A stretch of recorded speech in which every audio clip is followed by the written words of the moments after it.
We are live. Welcome to another episode of the Knicks Recap podcast. I'm your host, Troy, and I am so hyped to be talking about Knicks basketball right now. There are a number of articles out there today. I'm talking about stuff from Bleacher Report, stuff from Posting and Toasting, stuff from all of these different outlets. And you know what? It's hard to look at all of this stuff. It's hard to take a gander at all of it and just think to yourself, what is out there? What is believable? What is real? What's not real? So today, we're going to dive deep into all of it. Take a look at all the Bleacher Report articles specifically because, let's face it, if we're looking at outlets right now that are talking about all of these other type of articles about the Knicks, all of these news, then really you got to look at Bleacher Report because out of any other outlet, I think they've reported the most about the Knicks in the last few weeks. And I also got to say,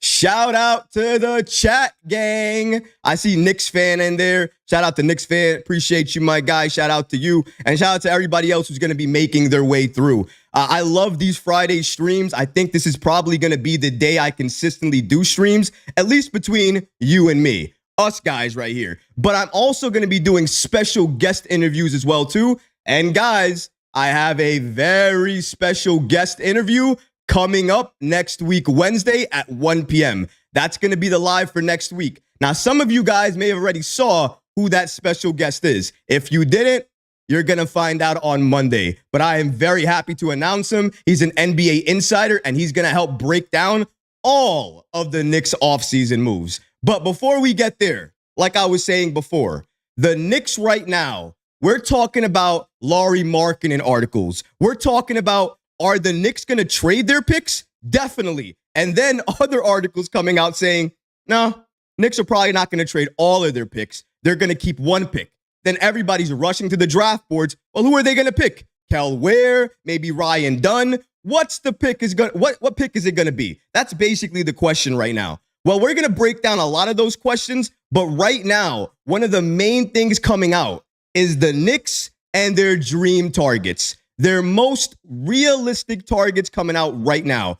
Who are they? And better than that, who can help announce who those particular players are? Well, if you're looking for that, Bleacher Report, they help break down all of the dream targets for the Knicks this offseason, but they go in a little bit deeper. They help us understand the most realistic opportunity targets as well, too. So we're going to break down all of that and so much more today. If you're not already subscribed to the channel, go ahead and hit that subscribe button now and make sure you have notifications turned on so you don't miss a second of the new content. And now, and shout out to the live chat, let's get started. The Knicks' dream targets per Bleacher Report have been revealed. And I'm so happy to talk about all of these targets with you guys today. Before I do that, I got to bless the chat gang for a little bit. So excuse me as I go do that. I see my guy CO in there. What's going on? He says, forget you and your Knicks. I guess he's not a Knicks fan. He's probably a fan from a different team. So shout out to you. I don't know why you're part of the live stream, but hey, I'm not going to turn anybody away. Appreciate you.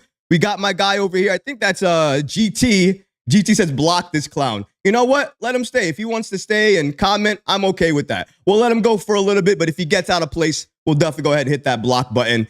And then we also got Edward in here. Yeah, a lot of people are going after CO here. Listen, it is a Knicks environment here. So obviously, if you're a Knicks fan, you're welcome. If you're a fan of any NBA team, you're really welcome here. But if you're going to hate in the comments, that's probably not a good look for you. So just letting you know that right off the bat. But you know what? Let's go into the real talk about points here today, because really what we want to talk about today is the most realistic targets for the Knicks. And that's honestly what we're going to go ahead and do here today, because Bleacher Report broke it down for us. If we take a look here, they gave us the dream and realistic offseason targets for every NBA team. And honestly, they did that for the New York Knicks as well. Now, something we have to consider here, something that we just need to understand. Potential spending power here for the Knicks. They have a non-taxpayer mid-level exception of $12.9 million. So that's their spending power for this season. Not saying that they can't make other moves. If they make other moves and free up cap space, obviously they'll have a lot more money to utilize to try to make some moves this offseason to see what they're going to do with the potential targets that are going to be available. And one thing we have to mention here is we don't know the full list of disgruntled stars yet. We don't have any idea really of how many players are going to want to leave their current franchise. And I think that's what Leon Rose and this Knicks front office is waiting to see. Before that, getting mixed up in my words here. Before that, let's go into the real topics here. Who are the dream targets? Because that's what everybody has been asking me. Per Bleacher Report, who are the dream targets for the Knicks to go after? Well, if you're asking for those questions, we have the answers. Shout out to Bleacher Report for giving us the following information here. So according to them, they are stating here, the dream targets for the Knicks: Joel Embiid, Giannis Antetokounmpo, Paul George. I don't know why he keeps making these lists. Devin Booker, Mikal Bridges, or Donovan Mitchell. And according to them, New York is in a position to get hyper aggressive this offseason. Again, this is from Bleacher Report. Jalen Brunson is on a below market value contract. Bojan Bogdanovic is on an expiring deal. And the Knicks have tons of draft capital. They might as well call around, even if some of the stars listed above aren't even on the trading block right now. You see, I'm happy they said that. I'm happy they ended that quote by mentioning that some of the dream targets aren't even really targets right now because we don't know if they're going to be available. So let's point that out first. A lot of the targets on there, the Giannis Antetokounmpos, the Joel Embiids, we have no idea if they're going to leave their franchise. With Joel Embiid, it's always a question mark with him and Philadelphia. And honestly, before I give my take on Joel Embiid and Bleacher Report listing him, I want to hear from you guys in the chat. Chat gang, salute to you guys, but I want to hear from you. Joel Embiid, do you want to see Joel Embiid on the Knicks? And if you do, what's your reasoning? If you don't want to see him, what's your reasoning for that as well, too? I want to hear from you guys and then give you my take on it. Because I got to say,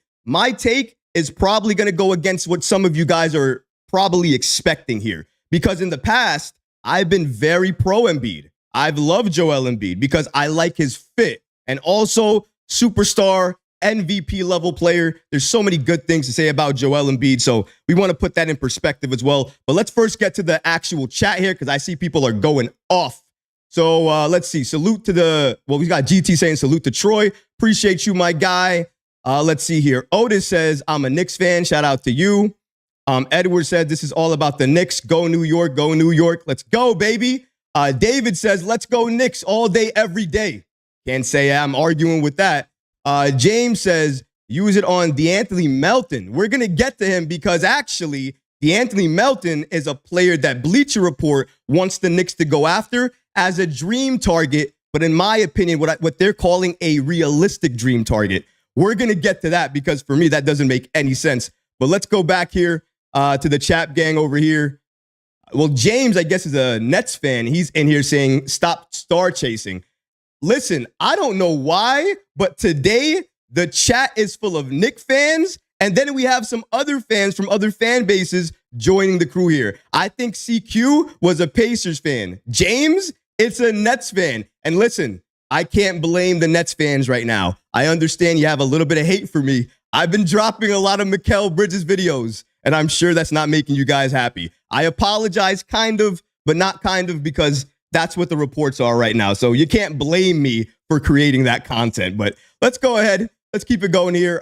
David says, we at least have to make calls. I remember back in the day when the Nets traded for Deron Williams, no one knew he was available. You see, that's a great point there by David. How do you know somebody's available if you're not going to go after them, if you're not going to pick up the phone and call? So I agree with that. I think if you understand certain stars are going to be available, you're going to go after those stars, you're going to target those stars, and yes, you're going to see what the cost is. And I think Joel Embiid, I think that's a perfect place for us to start. So Joel Embiid, a couple of seasons ago, maybe even last season, you could talk about it to the fact that Joel was the #1 target on the Knicks list. You guys remember Leon Rose and Worldwide West. Where did they go that offseason? To Joel Embiid's wedding?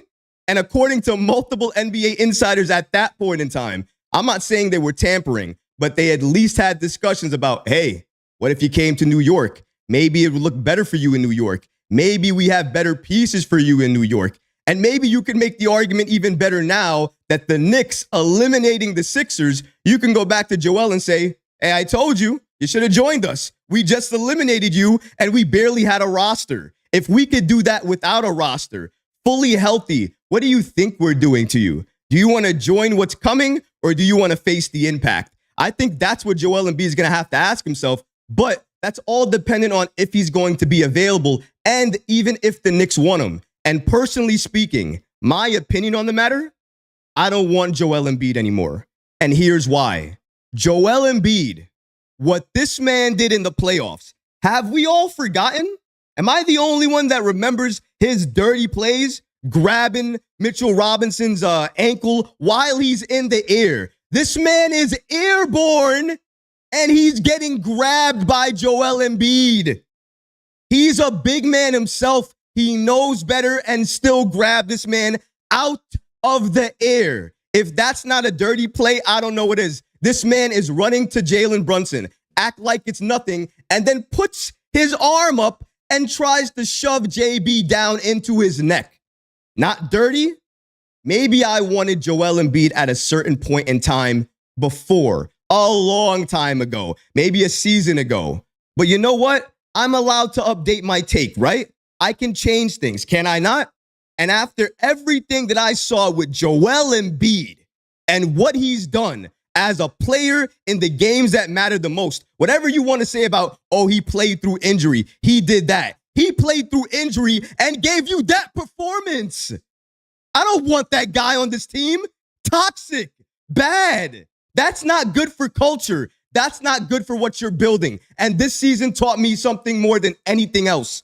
He is injury prone. He cannot show up during the games that matter. The Knicks just eliminated him, and he had Tyrese Halliburton, a fully healthy Tyrese Halliburton. That team had more talent and was healthier than us going into that going into that series. And what happened? What happened? We still beat them. So, question, is Joel Embiid a trade target? I guess to Bleacher Report, he is. But to me, to most New York Knicks fans, he's not. He's not a dream target. Not at all. Not anymore. He lost that when he grabbed Mitchell Robinson's ankle. That's when it all went away. He did that, poof, gone. You're not on the list anymore. You're blacklisted. You're gone. Burn notice. That's it.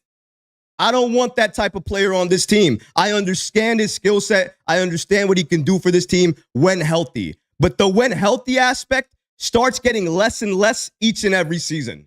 I'm good on Joel. But if you guys want Joel, let me know in the chat gang real quick, because I would love to hear from you guys. Before we go to the next dream target, I'm just going to go hit up the chat gang again, see what you guys have to say.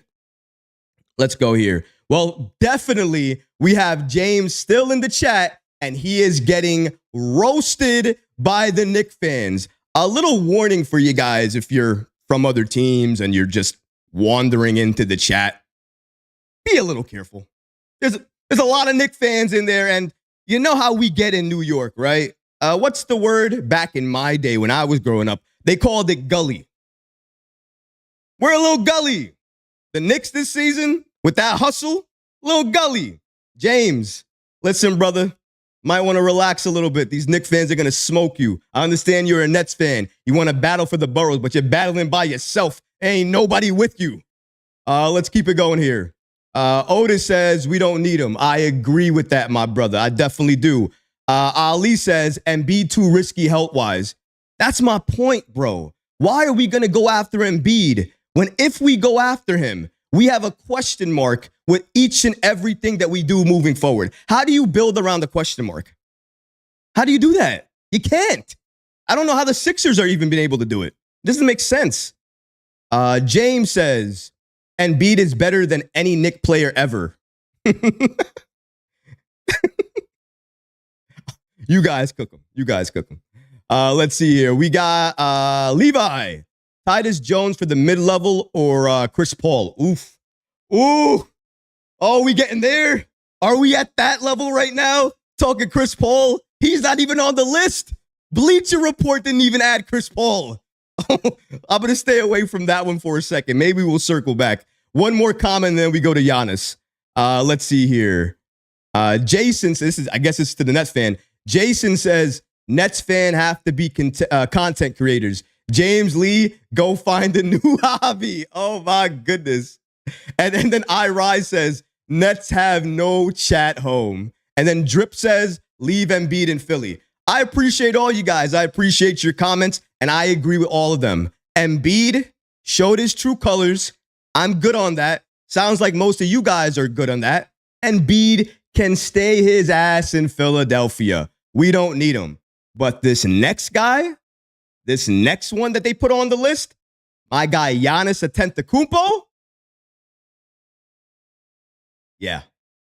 If Giannis is the player involved, if Giannis is the guy on the list, out of all of these players, these are all the dream candidates according to Bleacher Report. Joel, Giannis, Paul George, Donovan Mitchell, Mikal Bridges, and obviously Devin Booker. But with Giannis, that's just another level. We don't have a player on this team that is a Giannis level player. That's a legit superstar. You want to talk superstar? You want to talk about what a superstar player looks like, what his work ethic is, what he's supposed to be? That's Giannis Antetokounmpo. That's him. You can also maybe add Joker to that list in terms of talent and skill set. But for me, Giannis is overall because the work ethic, what he does in the offseason, how he tries to improve his game, his leadership, the fact that he pushes his team forward. He doesn't care if he's the best player on your team. He just wants to win. That's the player that you need. That's the superstar that you need. He sounds a lot like Jalen Brunson, doesn't he? I wonder how that would look. Talk about pick and rolls that are unstoppable. What would Jalen and Giannis look like? What would that tandem duo look like? It would be ridiculous. How do you stop that? You wouldn't be able to stop that. And according to Brian Windhorst of ESPN, this is not all hot air here because apparently all of the NBA teams right now, including the Knicks, shocker, I know, right, are watching Milwaukee, watching that Giannis situation. Now, why would they be watching that situation? Maybe because they have no idea what their next move is going to be. Everybody assumes that they're going to run it back. But does run it back mean that Giannis is okay with that? Is your superstar okay with running it back? Because running it back means you're basically maybe fighting for 3 seed, 4th seed, if you're fully healthy, if that happens. So what are we talking about here? Are we really talking about running it back? Is that what we're talking about for Milwaukee? They have to make changes. They have to make upgrades. Now, do I think they're going to trade Giannis? No, I don't think they're going to trade Giannis. He's not going to be available. The Bucks would trade everyone else. They would probably trade Dame before they traded Giannis. Giannis is going to be the last pillar that falls. But if they want to make sure they have a lot of assets for the future, obviously you have to trade the players with the most value. That's going to be Dame. That's going to be Chris Middleton to an extent. That's going to be Giannis Antetokounmpo. And if Giannis is available, Leon Rose is picking up the phone. Oh, yeah. He's available. What do you want? What do you want for him? I will give you everything in my cupboard. Everything. If he's available, I'm clearing it all out. All of it. And that's what we're talking about here. That's the level of player that Giannis is. And when we're talking about players that you're comfortable with trading Julius Randle for, these are the guys you have to start talking about. I don't care. Don't tell me Mikal Bridges and a couple of picks, and then we can get, trade Julius Randle a couple of picks, and then we get Mikal Bridges. Don't tell me that. Don't tell me to go after a couple of role players and then trade Julius Randle and get a couple of picks in the process. Don't tell me that. Don't tell me that's the trade you want me to make. Giannis, if Giannis is on the board, that's the trade to make. That's it. There's no ifs, ands, or buts about it. He's a superstar. He fits everywhere. He fits everything. He does everything you want in a superstar. There's no question. If he's available, the Knicks are throwing everything to get Giannis, as they should, because he's the player you do that for. He's the player you trade Randle for. But Randle doesn't move unless you're getting a player like Giannis. Let me give that to you again, because maybe you didn't hear me in the back. Giannis is the player you trade Randle for. Apart from that, if they're not at his level, don't talk to me about Randle trades no more. Don't talk to me about, oh yeah, Randle can go for Mikal Bridges. No, he can't. No, he can't. Newsflash. Randle is better. Why are we doing this? What? It's like sometimes in the offseason, some of us, not all of us, certainly not the Knicks fans in this chat, but some people, you know who you are, they lose their sense of reason. They just lose all logic. Don't understand it. Let's go to the chat and see what you guys have to say about Giannis potentially coming to the Knicks. Because, I got to hear from you guys as well, too. Can't just keep screaming my head off all day by myself over here. Might get some noise complaints soon. Let's keep it going here. James is still in here getting roasted. My goodness. James. My goodness, James. You just got to stop. You're just not going to stop swinging, I guess. All right, James. Listen, I hear you, buddy. Let's keep it going here. Let's see here. So Levi says, yes, get him. Absolutely. JM says, yep. A+ for Giannis coming from iRise. Otis says, yes. Let's keep it going here. Otis says, we need Giannis. iRise says, superstar Giannis or mid Booker for me, because we're being held back on the Mikal Bridges thing. You know what? You're not wrong. Sean Marks, he's holding Mikal Bridges hostage. Okay? Let's call it what it is. He's holding him hostage. You think the Squidward thing is all fun and games, right? You think it's comedy. It's true. That's legitimate, okay? That's what's happening right now. He's watching all of his homies have so much fun with the Knicks, and he can't do nothing, trapped, because they want to, quote-unquote, build around him. Build around Mikal Bridges. Build around James. James, are you still in the chat, James? James, explain that. Explain why your franchise wants to build around Mikal. Oh, goodness, I'll never know. Let's keep it going, though. I want to keep it about Giannis for right now. Let's see. John says, I don't think we need a star. We need a piece or two, like Bruce Brown, Kelly Oubre, DeAnthony Melton. You see, I can understand that because, look, some people are looking at the Knicks right now, right? And they're looking at the season that we've had. And after the season that we've had, admittedly, it was better than most people expected it to be. 50 wins? Yeah, definitely better than anybody expected it to be. Number 2 seed? Absolutely. I can understand that. When fully healthy, if things go right, we can make it back to the Eastern Conference semifinals, all the way to the Eastern Conference finals. I get that. So if you're saying 1 or 2 pieces, yes. But 1 or 2 pieces needs to be a star. It has to be a star. Because if you don't get a star with 1 or 2 of those pieces, then if it's a role player or 2, then ask yourself, is a role player or 2 all you need to make this team a championship team? Because I don't think so. You need a star. You might need one of these players. Maybe not exactly one of these players, but at least an all-star or superstar. You need that level to take this Knicks team from here to here. We all see it. We all understand it. And it's not a knock to what we've done this season. What we've done this season is showcase that we're so much closer to the goal than nobody thought we were. Maybe some people thought we were years away from the Eastern Conference Finals, but we showed this season we're this close. We're this close from the NBA Finals. Nobody thought we were going to be there, but you have to add the right star. And I think if a Giannis type of player is available, that's the right star. But if apart from that player is not available, then you look at fit. And then if you're looking at fit, look at this list. There's only a couple of people here, 2 in my opinion, unless you're adding Giannis, that really fit the Knicks right now and what we're trying to do. And I think, honestly, we all have to admit that to ourselves and come to grips with that. Because when Tom Thibodeau is your coach, when you're getting older in this league, when you're talking about being a high-level conditioned player and being able to play high-level minutes, under Tom Thibodeau, you're going to need to be that. So you're going to need to target players that fit that, that's not going to take away from Jalen Brunson, from Julius Randle, unless that player is Giannis. Chat gang, I see you. Let's keep it going here. Let's keep it going here, chat gang. John Rover says, how about Dylan Brooks or Miles Bridges? Ugh, Miles Bridges? Let me answer that one very easily. Hell no.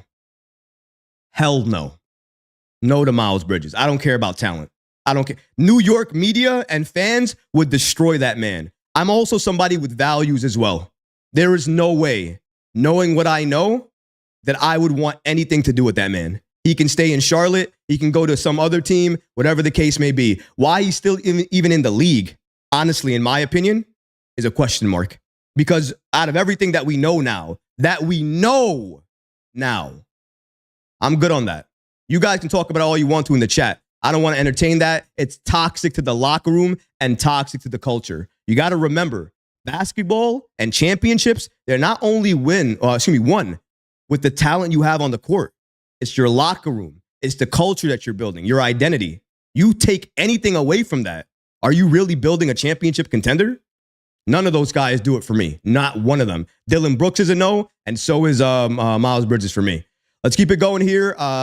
Miami, I'll just call you Miami. Miami says Giannis would be a great centerpiece with the right players around him. Brunson can be the role player along with the other role players on the Knicks. I can see that.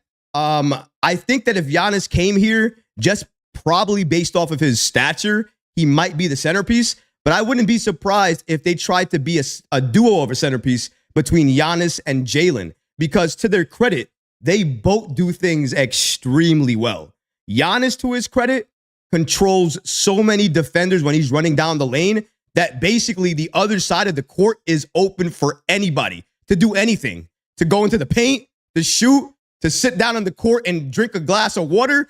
That's how open you're going to be with Giannis running down the paint, running down the court, opening up the lanes. I mean, we all saw that. So I can understand that. I think they would kind of put them both in that center position, though. I think it would be Giannis and Jalen. And I think Giannis would want it that way. That's the type of superstar that he is. He's a humble superstar. And what is Jalen Brunson? A humble superstar as well, too. So you put them both together, it's perfect for the Knicks right now and what we're trying to build. That's a perfect culture setter right there, having those two leading the ship. That's just my opinion on it, but thanks to the chat gang. I appreciate you guys. You're lighting it up right now. Poor James. Poor James, though.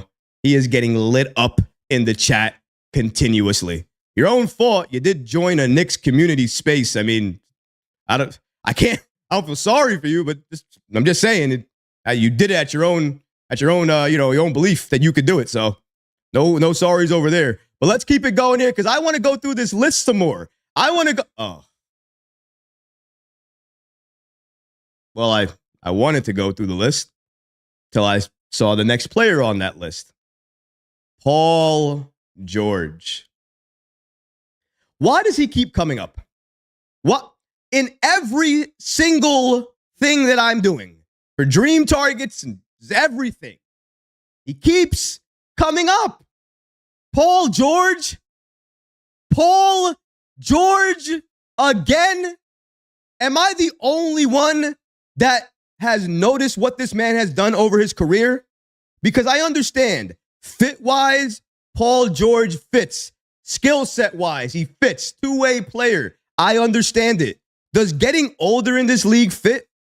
Everybody's going to point out his magical Cinderella season he had last year where he played a lot of games. I forget, 70 games, 71 games, something like that? Great. Fool's gold. You think he's going to do that again? You think he does that under Tom Thibodeau? I say this so many times. People still don't understand it. Do you think playing 48 minutes or 40 minutes or 38 minutes under Tom Thibodeau is the same under any other head coach? The amount that Thibodeau demands on both sides of the ball, offensively and defensively. You think Paul George could survive? You think his knees are surviving a whole season of Tom Thibodeau? Is he the right fit? Maybe 5-6 years ago he was, but right now, Paul George is not the right fit. And the cost, why would we be doing it? Because even if people tell me he could opt in and we could trade for him, so you're trading for a rental. You're okay with trading assets for a rental. And then people want to say, oh, but we'll resign him. It's okay. We'll give him more money. You're going to give him more money? That's the excuse. Trade for him. He's not a rental. And then, oh, it's okay. We're going to pay him more because a player like that, he gets better as he ages in the league, right?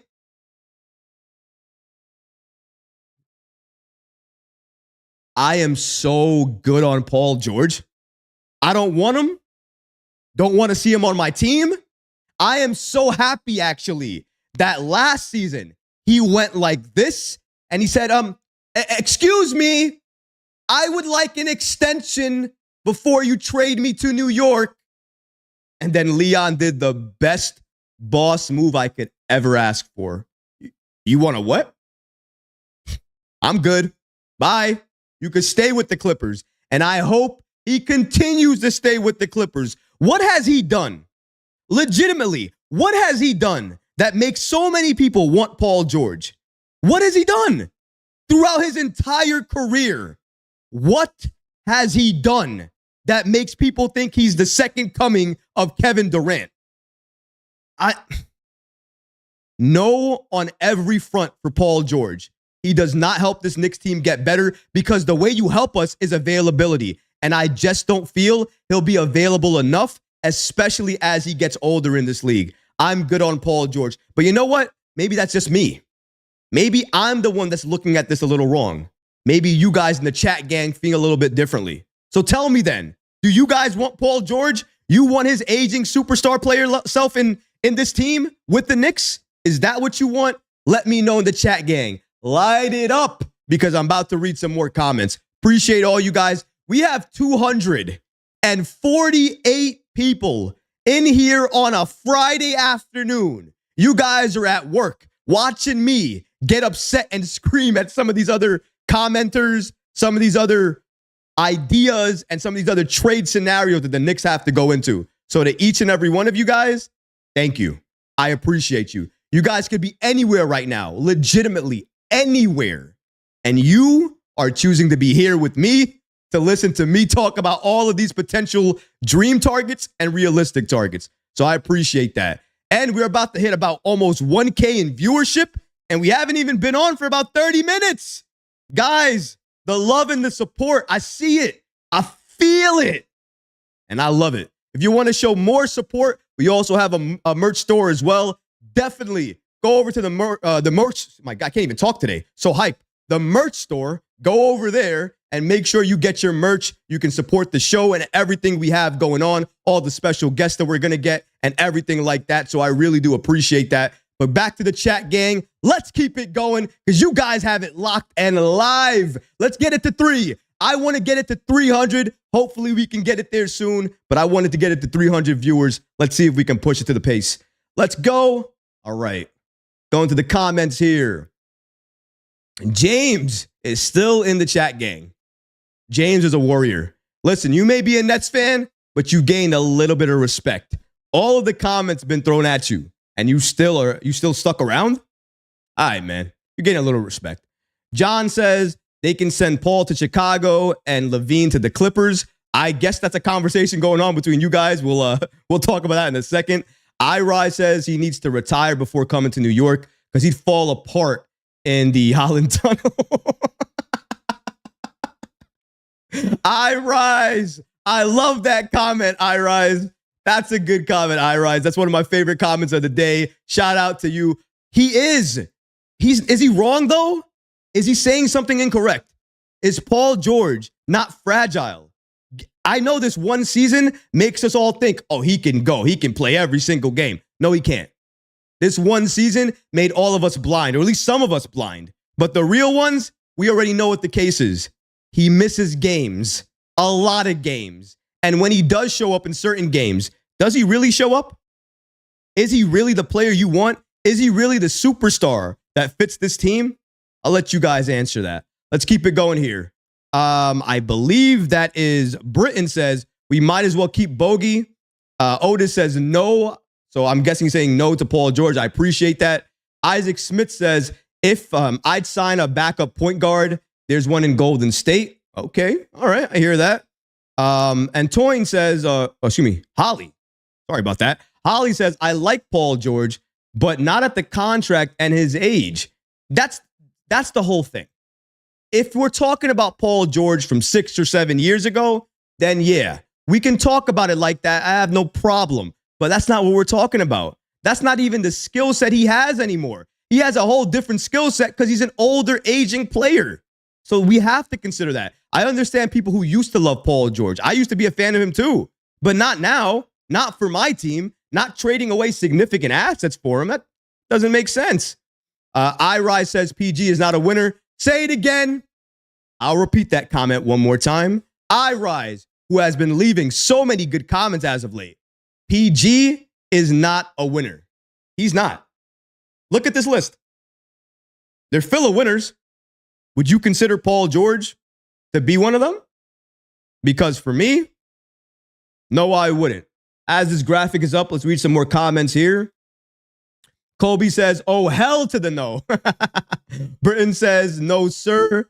Jason says, PG is a solid fit, but he's over the hill. Thank you very much. That's the case. iRise is keeping the chat game alive for me, saying Knicks recap. We outside. Let's get them likes up for the homie Troy. I appreciate all you guys. I see you. I see you guys. We here. I see you guys in the comments, man. Hit the like button for the algorithm. You see, my guys know. My chat audience knows. One of the smartest chat groups on YouTube. I know that for a fact. Love you guys and appreciate you guys. Thank you. Let's see here. We got Carlos saying, I prefer Caitlin Clark to PG. Thank you. I needed that laugh. All right. I'm not going to cook you anymore, Paul George. I think it's clear from me, the fan base, and everybody else. PG, we're good. We're good on you. Stay with the Clippers. Stay on that side. We don't need you. Let's go some more of these dream candidates and see who else makes the list here. Donovan Mitchell. So we got my man Donovan Mitchell on the list. Spider Mitchell. You know what? And I got to get the infamous red cup for this because nobody knows what's in the red cup. Only Recap knows. Spider, for me, has gone from number 1 last year to number 3 this year. Everybody who watched the channel, you know my list. So a lot of you guys who are new, shout out to you guys. You're going to hear it for the first time right now. Mikal Bridges, number 1. Devin Booker, number 2. Donovan Mitchell, number 3. And by the way, shout out to the chat gang. We have just hit 1K viewers and we have not even been on the stream for even 40 minutes now. You guys are absolutely insane. Appreciate you guys. We're going to keep it going. And I really, truly love each and every single one of you for coming out on a Friday on this stream and getting on this stream and making sure I know and I see your presence here because I really appreciate you guys. There's no recap without you guys. So thank you guys. But going back again, like I said, with Spider Mitchell now, he's 3 on my list for a reason. Jalen Brunson broke out this year, turned into a superstar this year, and it makes you question things. You look at the backcourt now and you think, does Mikal Bridges fit better there? Or does Donovan Mitchell fit better there? Now, I can make the argument for both.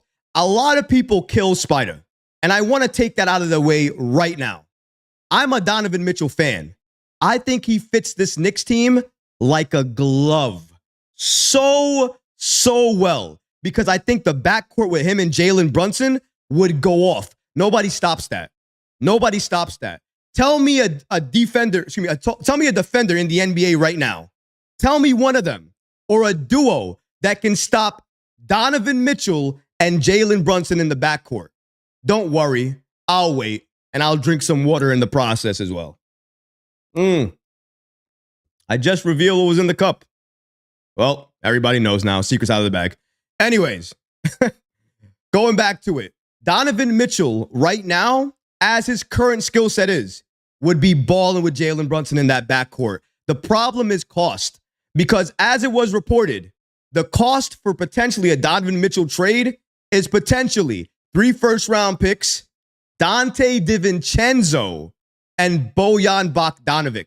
And potentially, that might not only be the things that the Cavaliers ask for. They might ask for some second rounders. They might ask for Deuce McBride. Who knows what they could ask for? They could ask for the sun and the stars right now because they think they have the leverage. Newsflash, they don't. Donovan Mitchell, if he doesn't sign an extension with the Cleveland Cavaliers, he is gone. They are not going to keep him for another season to see what he's going to do in free agency. That doesn't make sense because he could walk. And if he walks, what happens?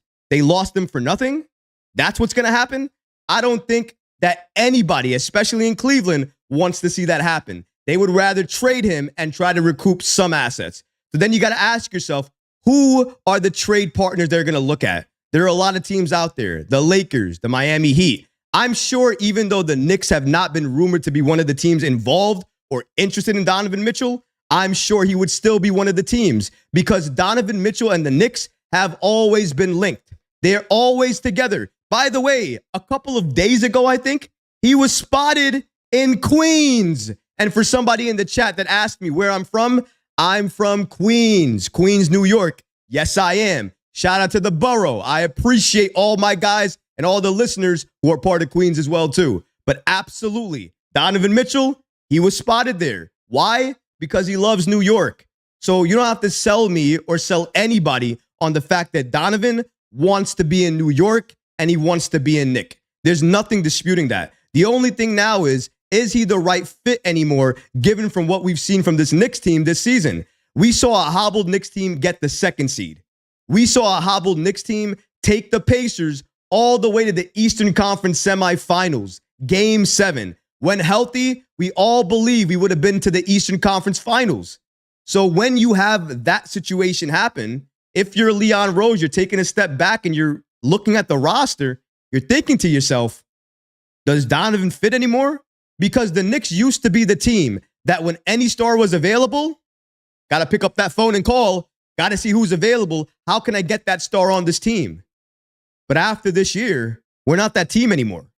When healthy, we're a legit contender. That's eye-opening. We didn't think we could be here this fast. But once you get here, you have to update what your moves are going to be. You're not going after every star anymore. You're going after the right fit. Donovan Mitchell used to be the right fit. Jalen Brunson became a superstar right before our eyes. He took away the fit. Because now you don't really necessarily need Donovan. Could the Knicks still use Donovan?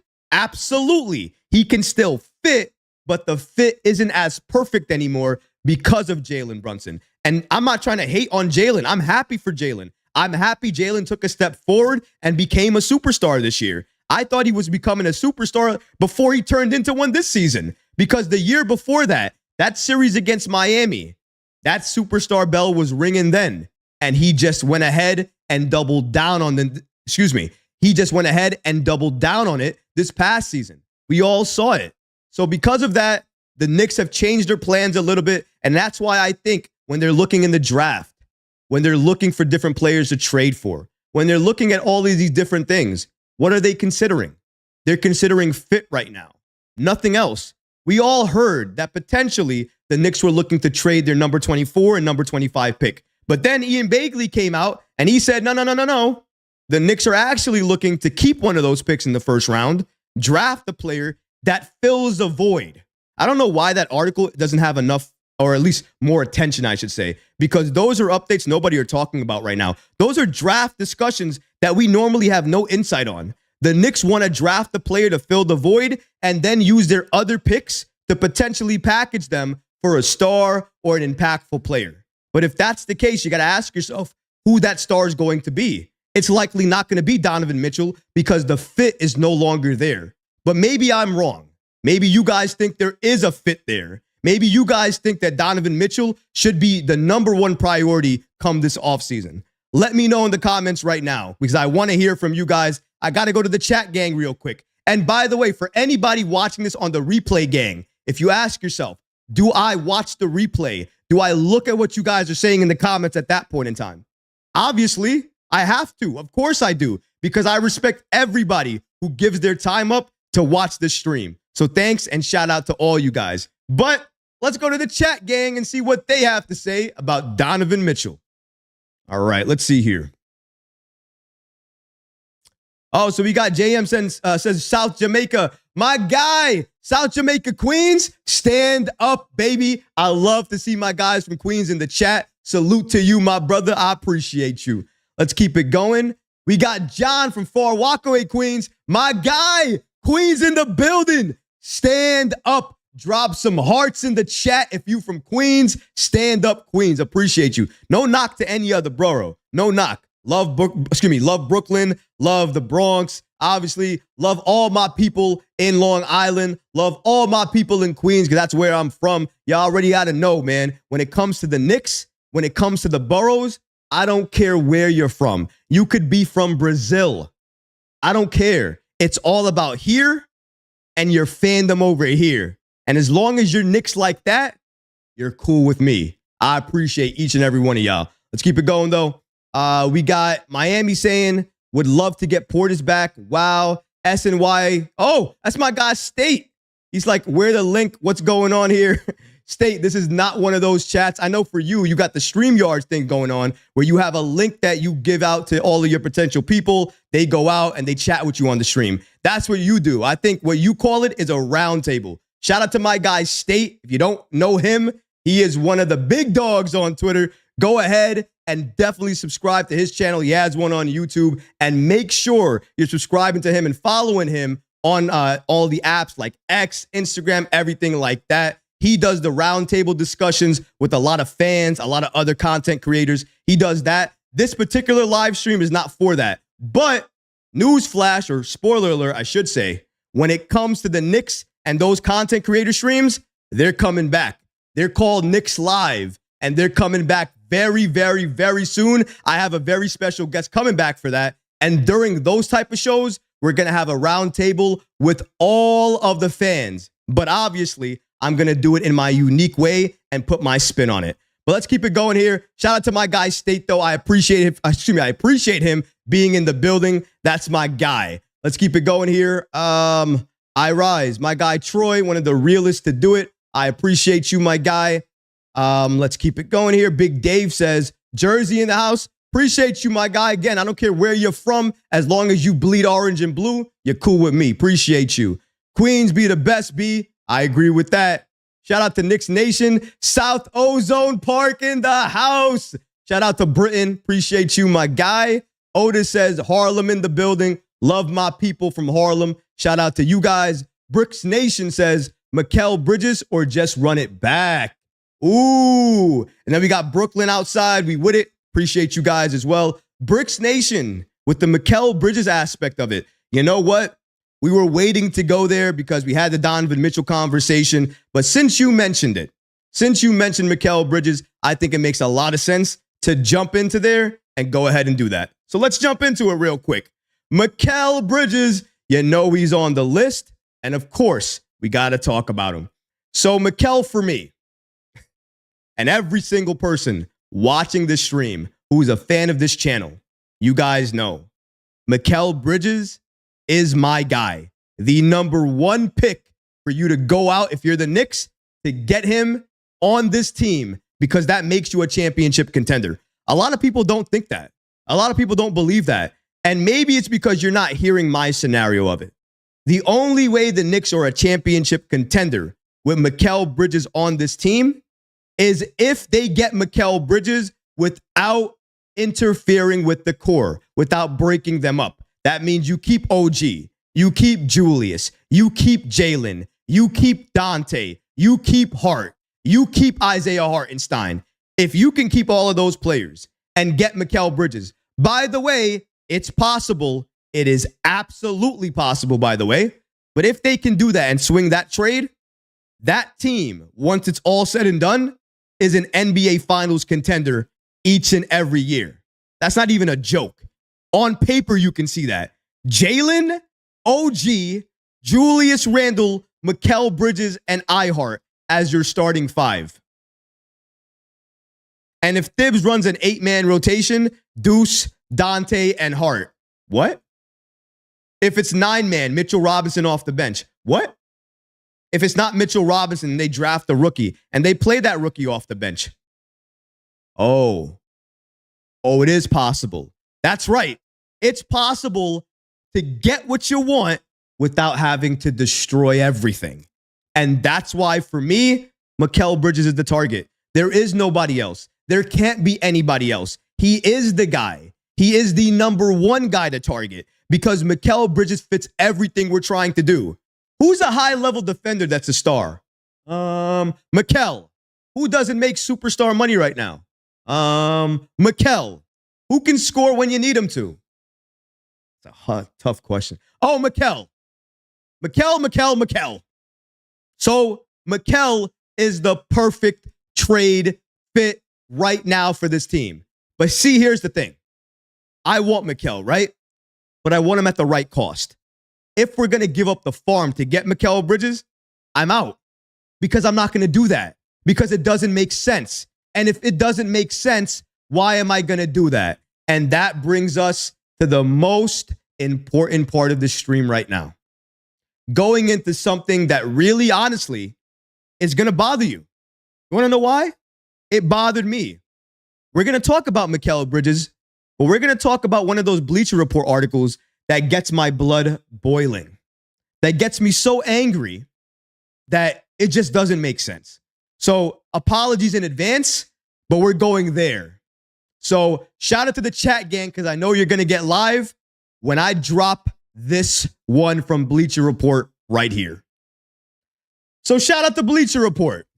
Every NBA team's dream trade target. Nothing out of the ordinary over here, right? They named Mikal Bridges as that player. Nothing out of the ordinary over here, right? Right? And then they say this. This is Mikal Bridges' third appearance on this list. And the location he'd likely prefer to end up most on, with the New York Knicks, obviously. The Knicks have made their type known. Players like OG Anunoby and Josh Hart are premier defenders with incredible basketball IQ who never take plays off. The same can be said about Bridges. Everything okay right now, right? No issues. We're all on the same page.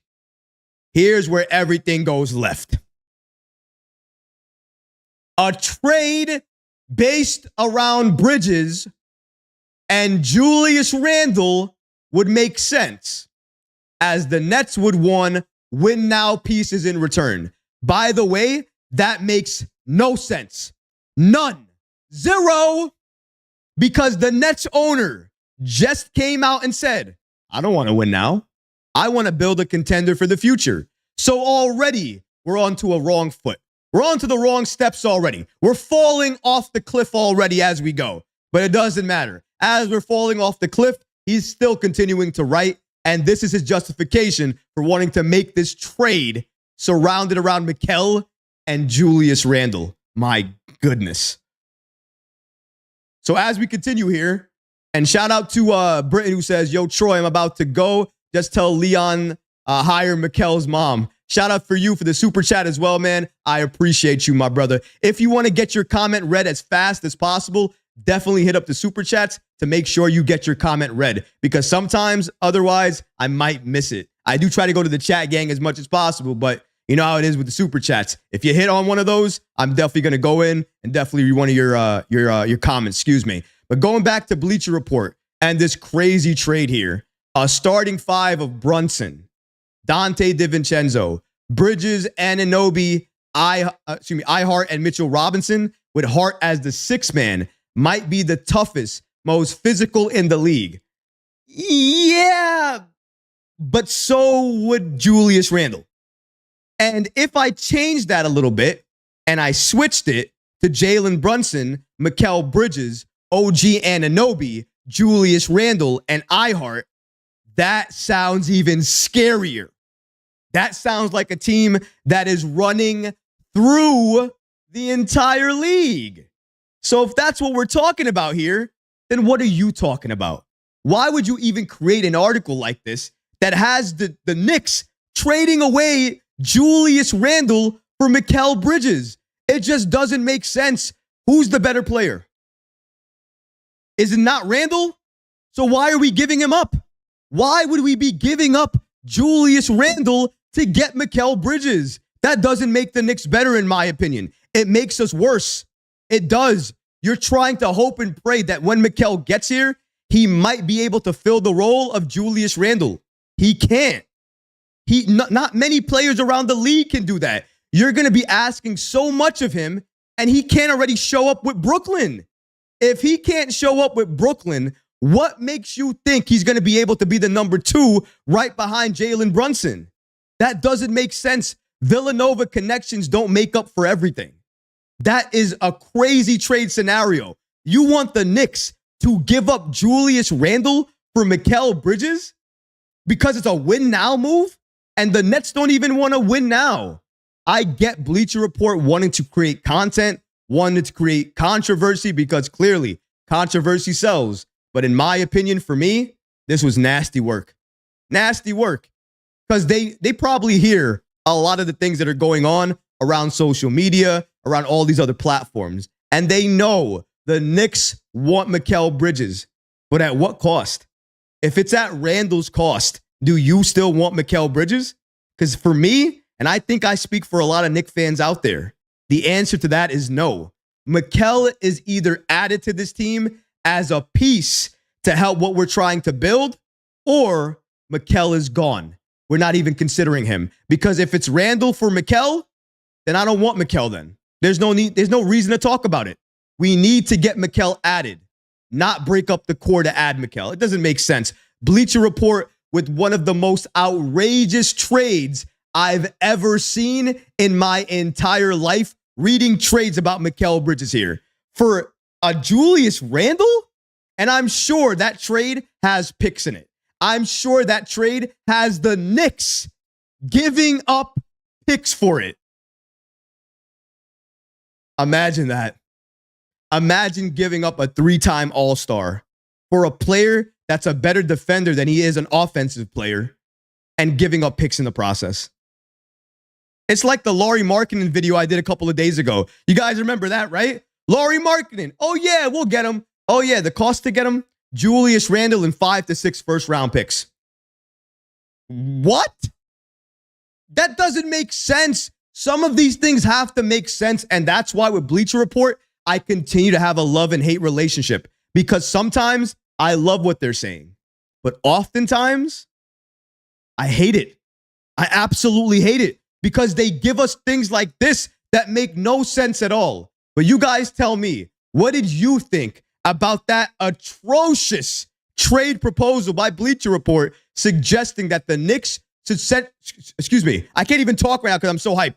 The Knicks should center a trade package around Julius Randle to get Mikal Bridges.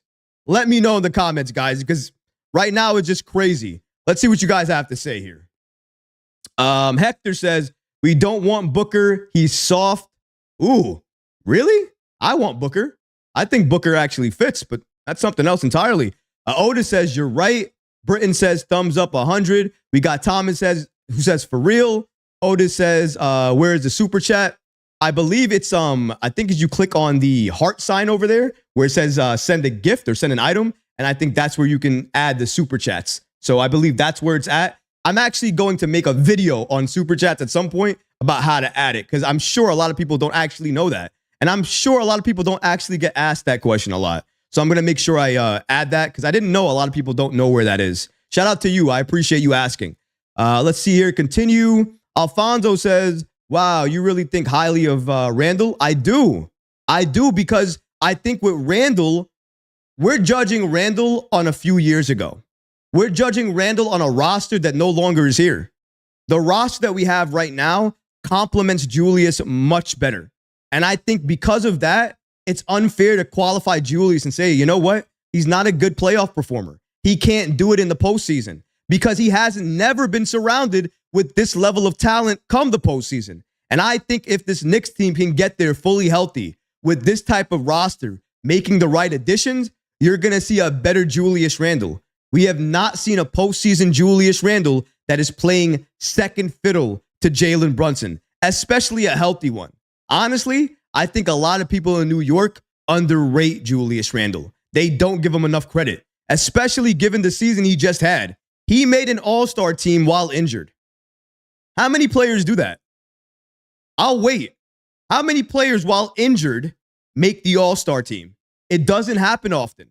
But when it does, you look at the player and you ask yourself, why? Why would it happen for that player? You didn't have to ask that question for Julius Randle. You knew he was one of the centerpieces for the Knicks that helped us get all of the way in the actual vicinity to even capture that second seed. That's why, in my opinion, he deserves a lot of praise and a lot of kudos. That's just me, though. Let's keep it going here, though.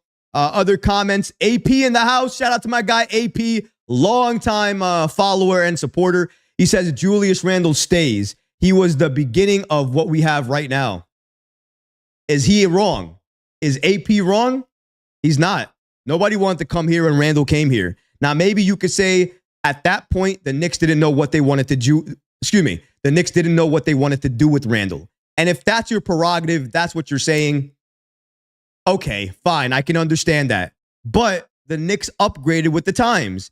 They saw how Randle was performing. They saw how he was doing. And then they said, you know what? He's so good. He's getting better. We have to lock him down. That's okay to do as well, too. It's okay from the start if he wasn't supposed to be the player that we have right now. Because from the start, he was never supposed to be a 3-time All-Star. If I told anybody in this chat right now, we're trading for Julius Randle, the Randle that was with the Pelicans, and I said, you know what? This kid's going to be a 3-time All-Star. People probably would have laughed at me. They probably would have said he wasn't going to get enough time to be an All-Star on the Knicks. And then newsflash, you flash to now what happens? Julius Randle, 3-time All-Star. Where did it happen? With the Knicks. I don't know, man. For me, I have a little connection to Randle now. I feel happy that he's become a 3-time All-Star under the Knicks. I know he wasn't drafted with the Knicks, but is it wrong of me to feel like we've grown him into what he is right now in New York? Because that's what I feel right now. And I think because of that, a lot of fans probably feel the same way too. You've watched Randle rise, grow up, make a lot of boneheaded moves, but also do a lot of great things as well. Randle deserves his flowers. I think he gets a lot of hate from the fan base. That's just my 2 cents on it, though. Let's keep it going here. We got Bricks Nation that says, Deuce, Bojan, 5 firsts, which includes 2 from this draft, and 3 seconds. For who? Who's that for? For Mikal? Deuce and Bojan? I saw that as well, too. I think Bleacher Report did another trade package centered around this particular offer. I don't know if it was particularly for Mikal or for another player, but I did see this trade offer. If I could hold on to Deuce, I would rather do that. And here's another thing. I know people are saying, well, this is a weak draft, not that many first-round picks, it's only 5, but really not 5 because we're giving up the pick from this year. I understand that, but here's the thing. It's all about value. If you trade so much for Mikal, you're going to cause an issue with value around the league. Does everybody remember when we were talking about the Minnesota Timberwolves and Rudy Gobert? Remember that trade? It reset the entire trade market. Nobody had any idea what to do in terms of trade, what value was, or anything. And I think if we give up that much for Mikal, somebody who had a very down season last year, and his value isn't really that good right now. The only reason his value is as high as it is because of the Rockets. The Rockets pursuing him, saying they're going to give up all of these picks, their future, this, and that. That's the reason why I think he's being valued so highly. But if that wasn't the case, his value would probably come down some. At least I think so. So, and I understand the hate and love affair here, but that's just my opinion on the situation. Let's keep it going here. iRise says, leave him here. He is a New York great. Nick, you are right, Troy, 100%. I guess, again, a lot of people are a fan of Randle. And I know some people, a small majority, and I've seen you guys in the comments, do not like Julius Randle.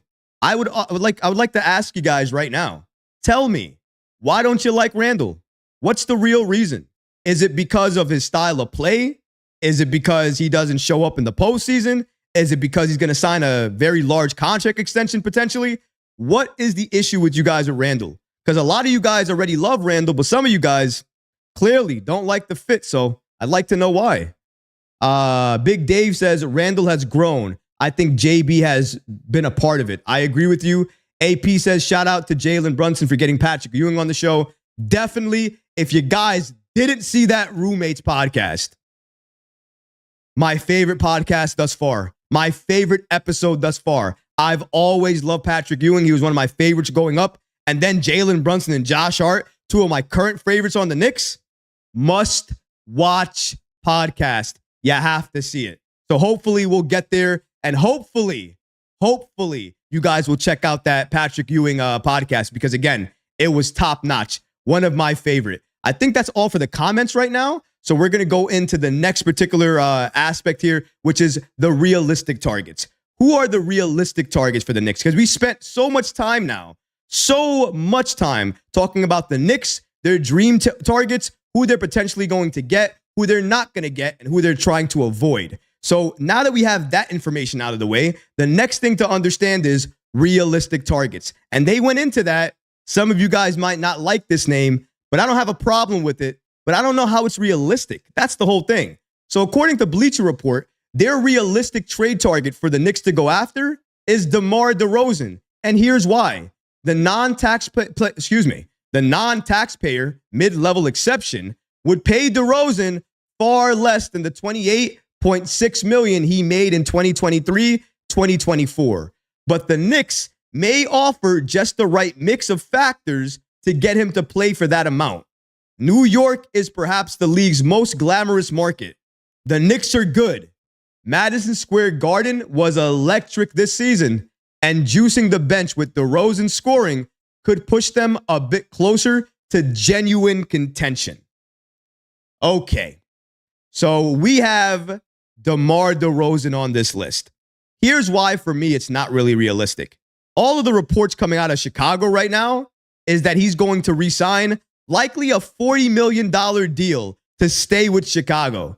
That's around $20 million per year, I believe, and that's not even finalized. It could potentially get higher. I don't know if that has incentives built in or all-star appearances. I have no idea. But if you're DeMar DeRozan, you're thinking of two things right now. Going home, going to LA, or you're thinking about the money, the bag. And the bag seems to be with Chicago right now. So I think DeMar DeRozan is not going to leave, because the payday is with Chicago. And as long as Chicago pays him that, he is going there. If they don't pay him, he's likely going to go to LA. There is no reason for him to come to New York. And New York is not going to pay him the amount to drag him here, because it's not going to really be not really a necessity, I would say, because he does help off the bench. I will say that. If he was here and he did come off the bench, he would give you the scoring touch that you needed. You'd obviously have to convince him that coming off the bench at this point of his career is good for him, would make sense for him, the Knicks, and help us get a championship, because that's the only way he's going to do it. If you can't sell him that, then really, I don't know what you're going to likely try to sell him, because if you can't sell him a championship, I don't know if he's going to want to come to New York. You have to try to sell him that if he comes here, that's the best opportunity he has to win a chip.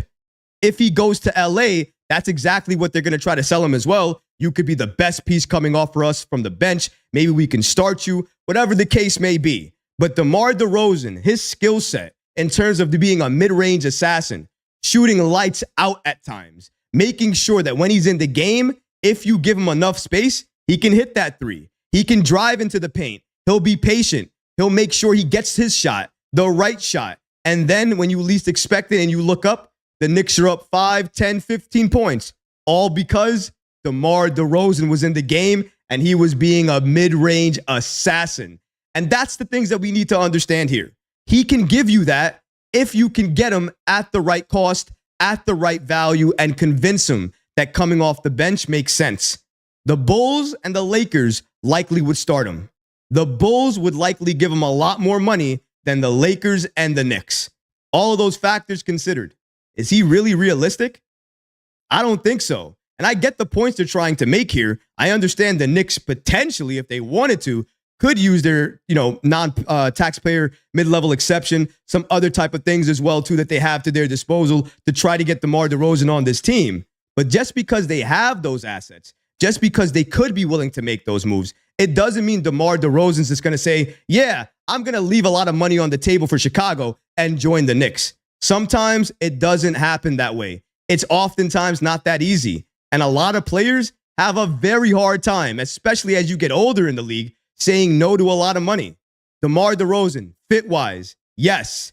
Cost-wise, no. And if we have to trade for him, what would I have to give up to get DeMar DeRozan on this team?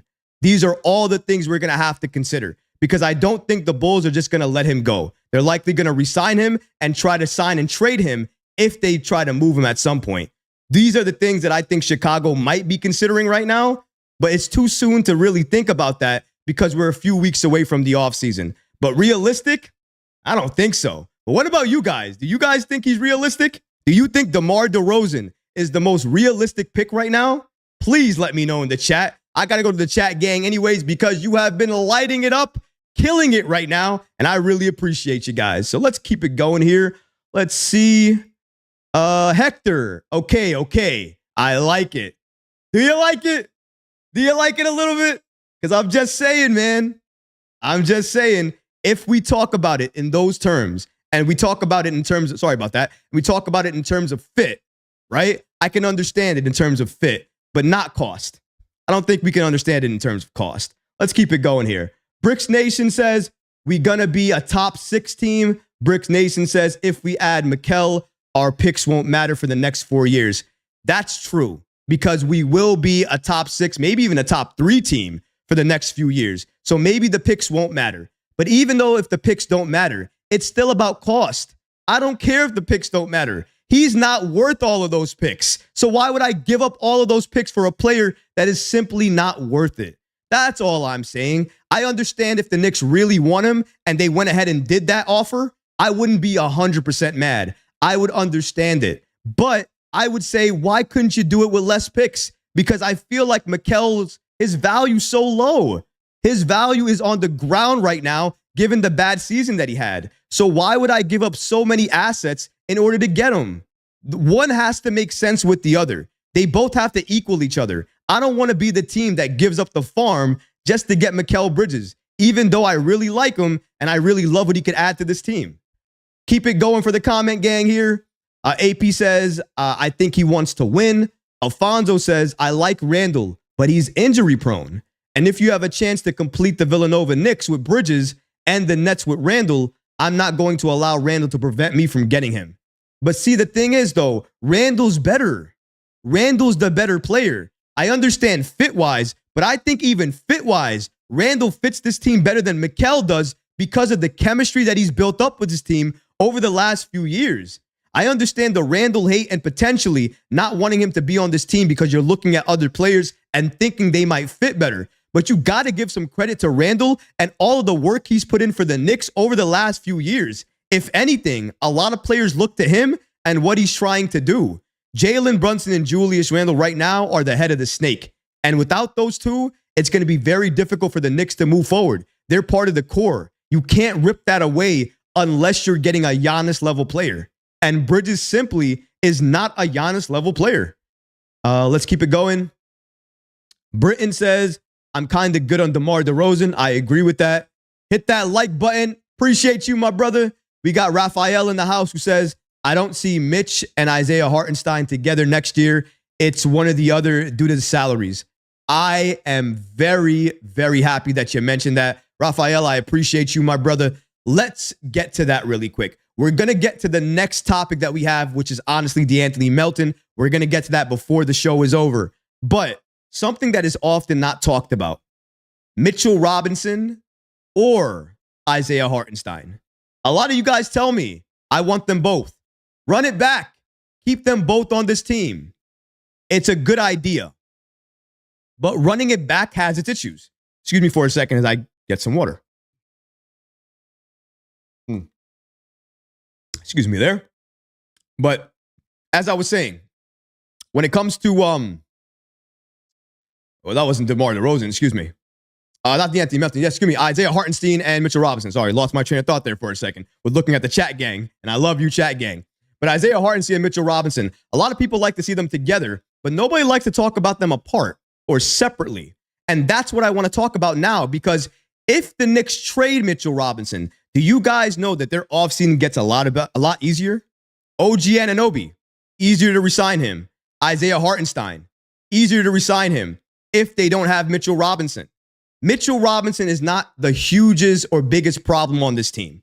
I'm not saying that he is. If anything, he helps this Knicks team when he's on the floor, at least defensively. Offensively, he is very limited. Even though a lot of people tell me in the comments, Thibs doesn't use him right. We don't throw him any lob threats or anything like that. I understand that we don't utilize him right, but under head coach Tom Thibodeau, what would you expect your centers to be doing?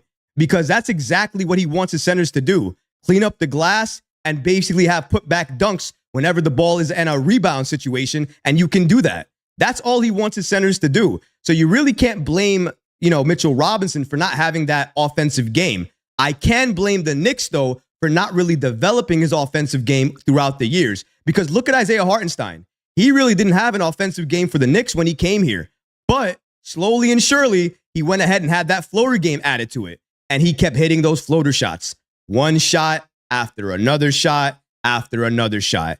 And every time he hit one of those floaters, it was one of the best things to see because you saw defenders run toward him, collapse toward him, the paint got open more, and the corners got open more. That's what the Knicks need to have. They need some offense from their center position. iHeart gives you that right now. And he gives you similar defense, definitely not the same, but similar defense to Mitchell Robinson. Mitchell Robinson gives you the best defense on the Knicks right now in terms of any player. But offensively, because of his limitations and because iHeart is not too far away from him in terms of defense, I think Robinson is the odd man out. And I think he's likely going to get traded this offseason if the right star becomes available, because that helps the Knicks in so many ways moving forward. And like we already heard, the Knicks plan on being active on draft night. They want to draft the player. And I think depending on what they do on draft night, if they draft a power forward center or some player like that, I think we could probably say goodbye to Mitchell Robinson, because I think that center that they draft would likely be the player that replaces him. And then you keep Isaiah Hartenstein. You have that rookie on a more controllable contract, I would say. More like, the contract itself is not something as high as Mitchell Robinson's contract, but it's a contract that is so controllable, so cost controlled that you're thinking to yourself in a couple of years, I got a center like this in the draft. Yes, because talent exists there. People don't want to acknowledge the fact that when you go to the draft, that's where you get the best players. Sometimes if you do your scouting properly, the Knicks, to all their credit, has done that in the second round. Sometimes in the first round, they just haven't done what they needed to do, missing key players here and there. And I'm not only talking about Leon Rose. We're talking about a lot of front offices for the Knicks missing this player, that player. I can go back to Donovan Mitchell. I can go back to Mikal Bridges. There have been a lot of players like that, but this is what we're talking about here today. We have a super chat here today, and we have it from Raphael, who gives us 100. So he doesn't even give us a question. He gives us a super chat, which is just 100. I appreciate that. Thank you for the love and support. Everybody who's on the chat, on the stream, who comes here, who supports the videos that I drop every day, the shorts that I drop, the live streams, everything like that. I see you guys. I may not be able to interact with you guys each and every day because you got to imagine, the comments from all the platforms that I'm on, it ranges to the thousands sometimes. But I do my best to try to get back to each and every single one of you guys. But thank you for the super chat. I really appreciate that. Going back to Mitchell Robinson and iHeart, though. Do you guys want to see iHeart be retained over Mitchell Robinson? Or do you want to see Mitchell Robinson be retained over iHeart? Or do you want to see us keep both of them? Because I think at one point, they're going to have to get rid of one of those players. They can't keep both of them. But I want to hear from you guys. Let's keep it going here. AP says it's got to be the rookie that the coach is going to actually use. Britton says iHeart. I can't really read that comment. It's a lot of misspellings in that comment. I apologize there. I guess you say that you want iHeart and Flip is crazy. I'm sorry. I can't read that comment. So try saying it again, Britton, so I can try to get that comment a little bit more clear. Let's see here. BL says, I think we should run this back. However, Mitch has more player value on the trade market. We should move forward from him. I think I agree with that 100%. Right now, Mitchell Robinson has helped us get here. But now Isaiah Hartenstein has stepped up and he showed us he can be that player. He can show up and show out for us. And now that we know that, Mitchell Robinson is expendable. He can be traded if the right player becomes available either via draft or via trade. The Knicks have to be the ones to make that decision. And in my opinion, they should ride with iHeart and they should trade Mitchell Robinson. His time has already come. We do not need a backup that has so many injuries. Do you think the Knicks need a backup on that bench that likely is going to be injured for most of the season? Because if that's the case, we're going to likely need a backup for the backup. A backup for your backup? We're talking craziness here. It doesn't make sense. I hope the Knicks do move on from Mitchell Robinson, but only if they get the right player back from him. But now that we're done with that segment, I think it's time to go into the segment that a lot of you guys were starting off the show asking about, De'Anthony Melton. Because you guys remember a few weeks ago, there was a report out there that if you're looking at the Knicks in terms of their realistic dream trade targets, who would that player be? Now, you're probably thinking about a lot of players, right? But you'd be wrong because none of them would come to the list. Because for me, not this name. This name for me never even crept up into my brain because we're talking about dreams. But for Bleacher Report, they said, you know what? It's the Knicks. I think this works as a dream. Where is that one? Here it is right here.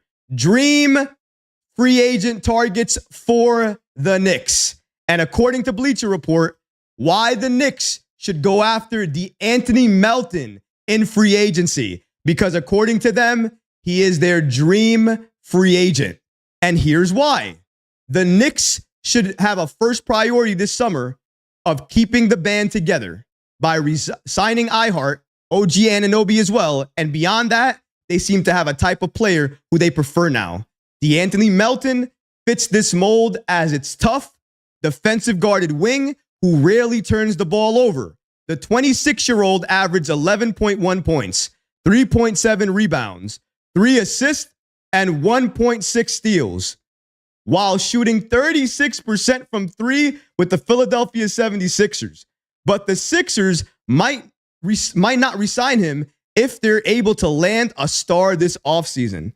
I hear that, man. I definitely hear that. And shout out to Bleacher Report for giving us this following information and update. Because apart from the craziness here that De'Anthony Melton would be the dream trade candidate for the Knicks here in the offseason, the fact that they said that the Sixers might not re-sign Melton because they might land a star in the offseason, that's actually helpful here. I think that helps us a lot because it tells us that the Sixers and their particular roster is going to go through a lot of change as well. So even though the Knicks might go through a lot of change, they're not alone.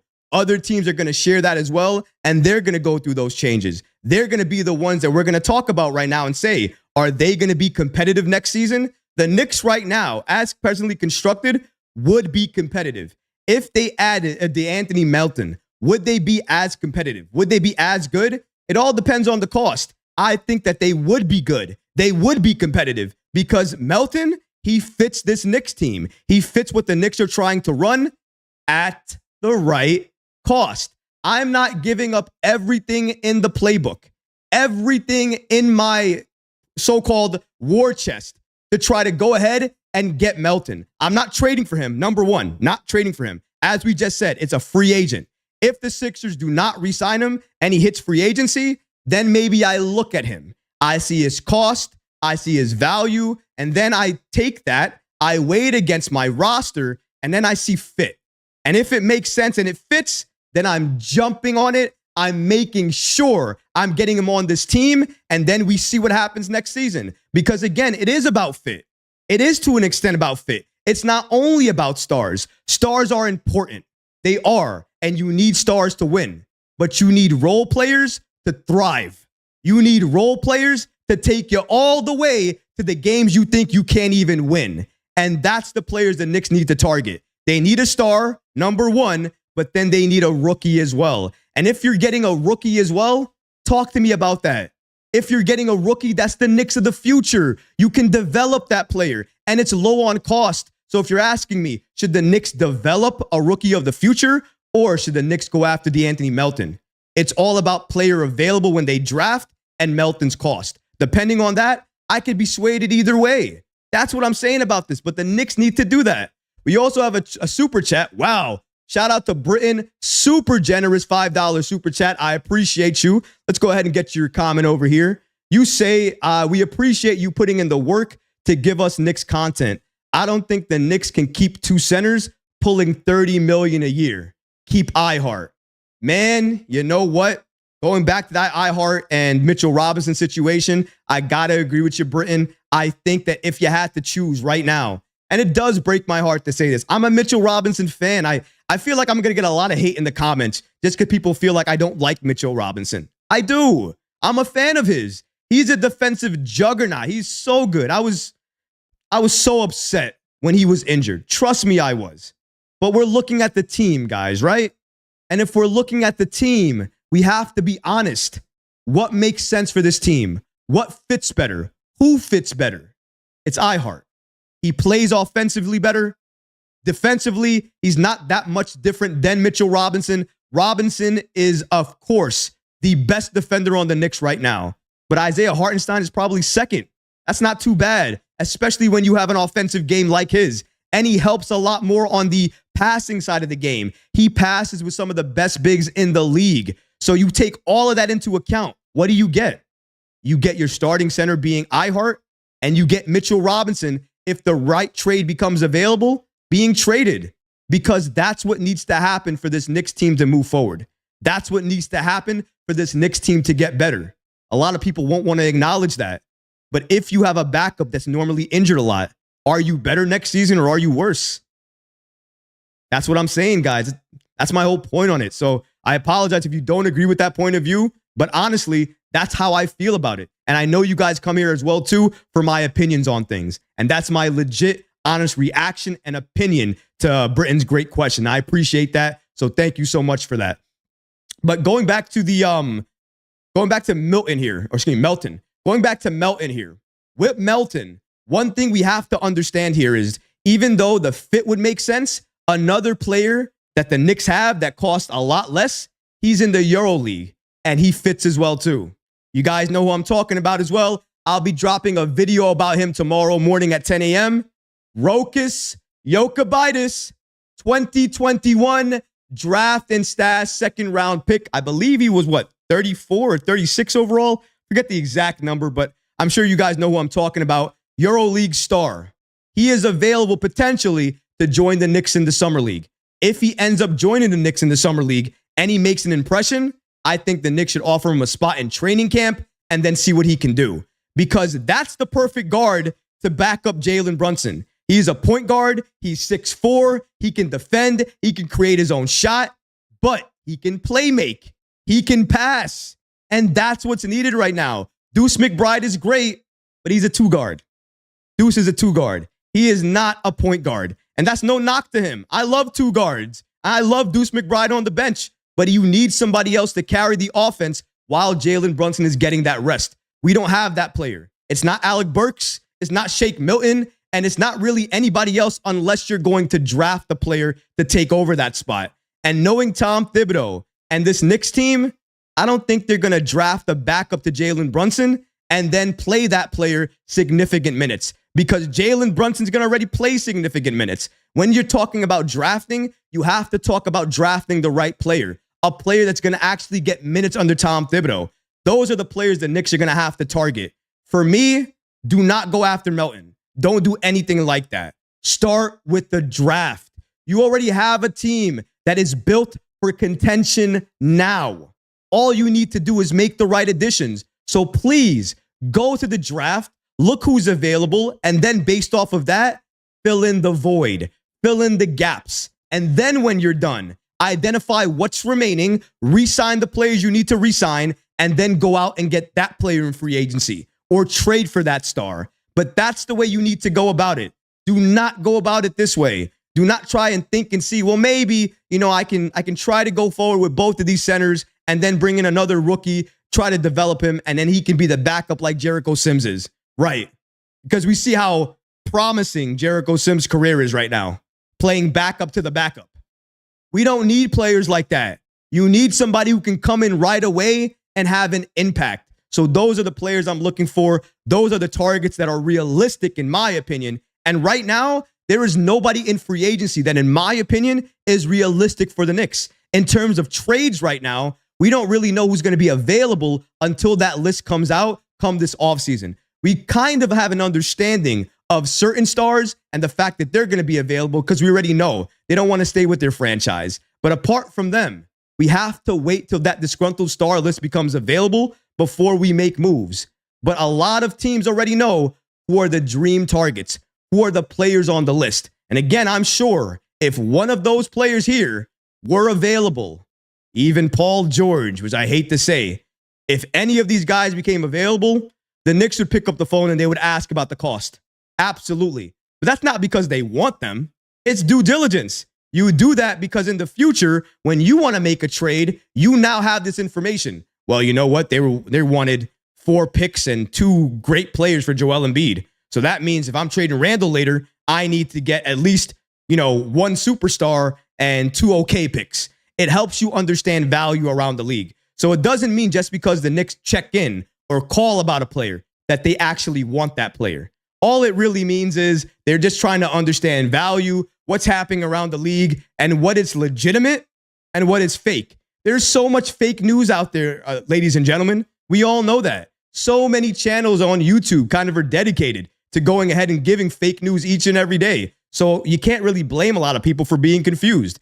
That's why a lot of times you have articles out there or interviews conducted basically clarifying what certain things are. So for me, as of right now, with the realistic targets that the Knicks have, we don't know exactly who they are until they make themselves known. We could look at free agency. We can look at the dream targets here. We could look at all of these things. But all of this is subject to change. And it can all change at the drop of a hat.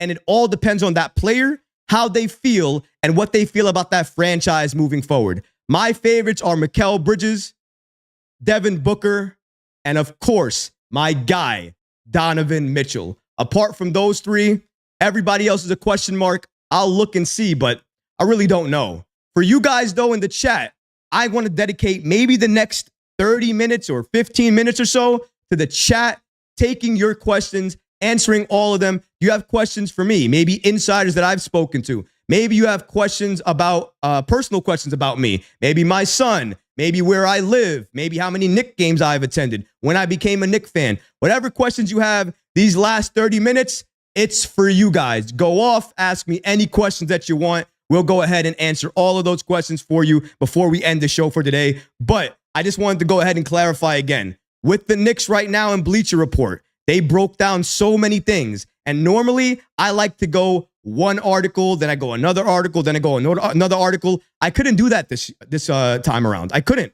There were too many articles. And when that happens, I have to make sure I do a video that covers everything. So that's why this particular Bleacher Report video exists today. For everybody who's rocking with me in the chat, watching me do it, I appreciate you guys. And you already know there are going to be a number of clips created from this particular video. So definitely keep an eye out for that. I know you guys enjoy those too. Going to the chat, gang. Let's see what question you guys have for me. All right, we're going to go through a lot of these here. Garbage team. Oh, wow, there's a lot of comments over here. I'm going to go back to Bodega here. Say for Bodega. Bodega says, it's definitely a luxury we can no longer afford. Correct. Sonny says, Giannis, the farm. Bridges and Booker use all picks. Keep Randall. I like that, Sonny. Otherwise, trade Bogey and go for Oubre. Then get Edie for protection at the center. That's all dependent on if Edie falls, though, right? Because, again, and shout out to Sonny for the comment, if Edie does drop, then I see the Knicks targeting him because, that's talent right there. But if they actually add him, I think Mitchell Robinson's definitely going to be traded. Going to your other part of your comment where you said that if it's Giannis, you're giving up the farm, absolutely. That's who you give up the farm for, a player like that. Absolutely agree with you. For Bridges or Booker, you use all picks and keep Randall. I'm okay with some of that. I wouldn't use all picks for Bridges. I'd use some picks for Bridges, but I wouldn't use all picks because that doesn't make sense. For Devin Booker, I'll use a lot more because Booker's a game changer. Backcourt of Devin Booker and Jalen Brunson. Comment below who stops it. Oh, never mind. I'll stop you right there. Save you some time. Nobody. No one stops that. Not one person. Let's keep it going.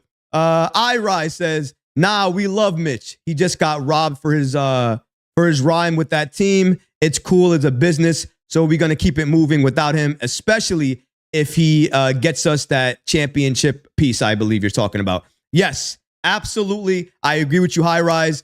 again, it's no knock to Mitchell Robinson. We all love him. You guys love him. We all do.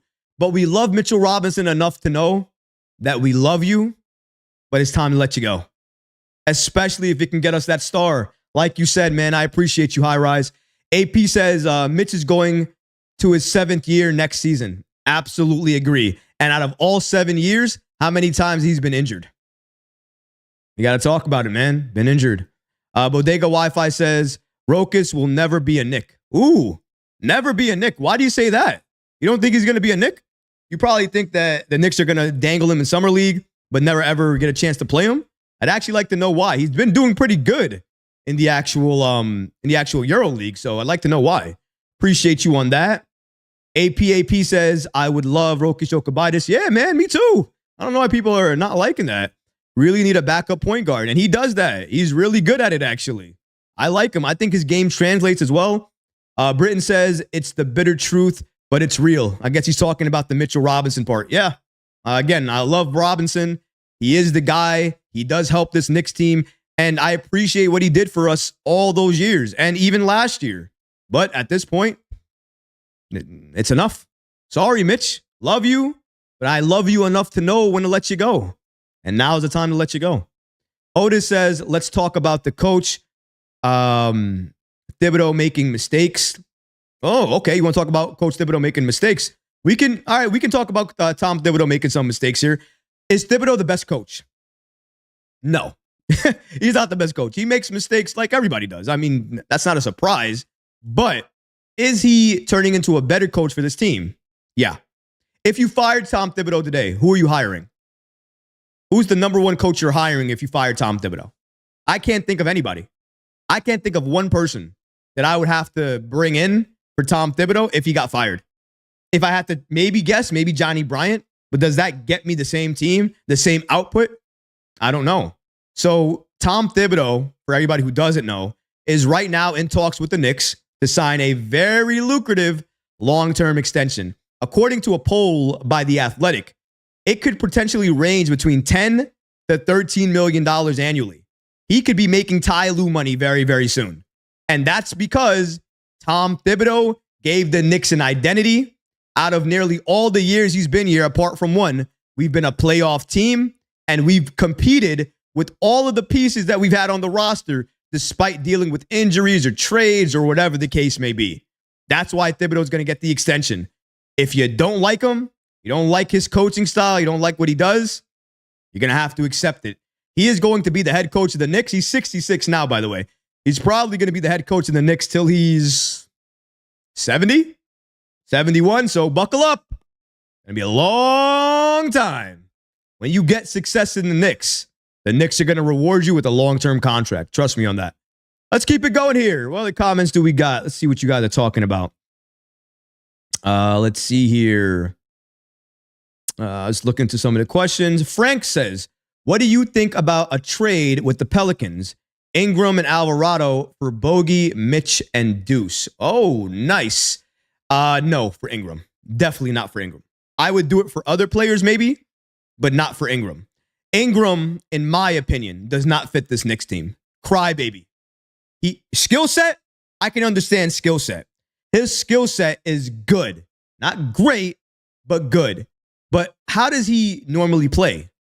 With the ball in his hand, right? So if I bring him here, he's taking the ball away from not only my guy in Julius Randle, but he's also taking the ball away from Jalen Brunson. And what does that lineup look like? What am I looking at here? Are you playing OG Anunoby in the backcourt? Or are you keeping him there and Julius Randle? Or who's coming off the bench? Like, I don't understand how that would actually work with Ingram. Or are you going to do a small ball lineup, have Ingram at the 4 and Randle at the 5? You see, it gets really tricky when we're talking about making these trades, because here's the thing. If you make a trade like that, you have to justify what it means afterwards, what it does for this Knicks team afterwards. Does that team that you just created based on that trade make you a championship team? Not to me. Ingram cries for the ball each and every possession. You remember Team USA, right? Where he was talking about Steve Kerr, his coaching style, and the fact that he really couldn't get the ball. All of that stuff. You're bringing all of that baggage, that attitude, that emotion, all to New York? Under this media, under these fans, he's going to get chewed alive. There's no way. I can understand the wanting to add Ingram because he's the star name, and Alvarado himself he can fit any team as well too. He's very good. And I would almost do it for Alvarado and another team maybe. But I mean another player maybe I should say.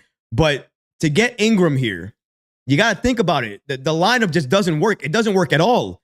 And even if you get to a point where you could make it make sense, which I think the only way it does is if you move OG Anunoby to the backcourt with Jalen Brunson. So that way you have Brunson, you have OG Anunoby, then you have Julius Randle, then you have Brandon Ingram, and then after that, you could have Brandon Ingram at the 3, and then Julius Randle at the 4, and then potentially have Ihart there. That could potentially be your lineup. Either way you want to, do it. You can interchange Julius Randle as you want to, though I don't think anybody wants to see Randle at the 3, but you could potentially do that.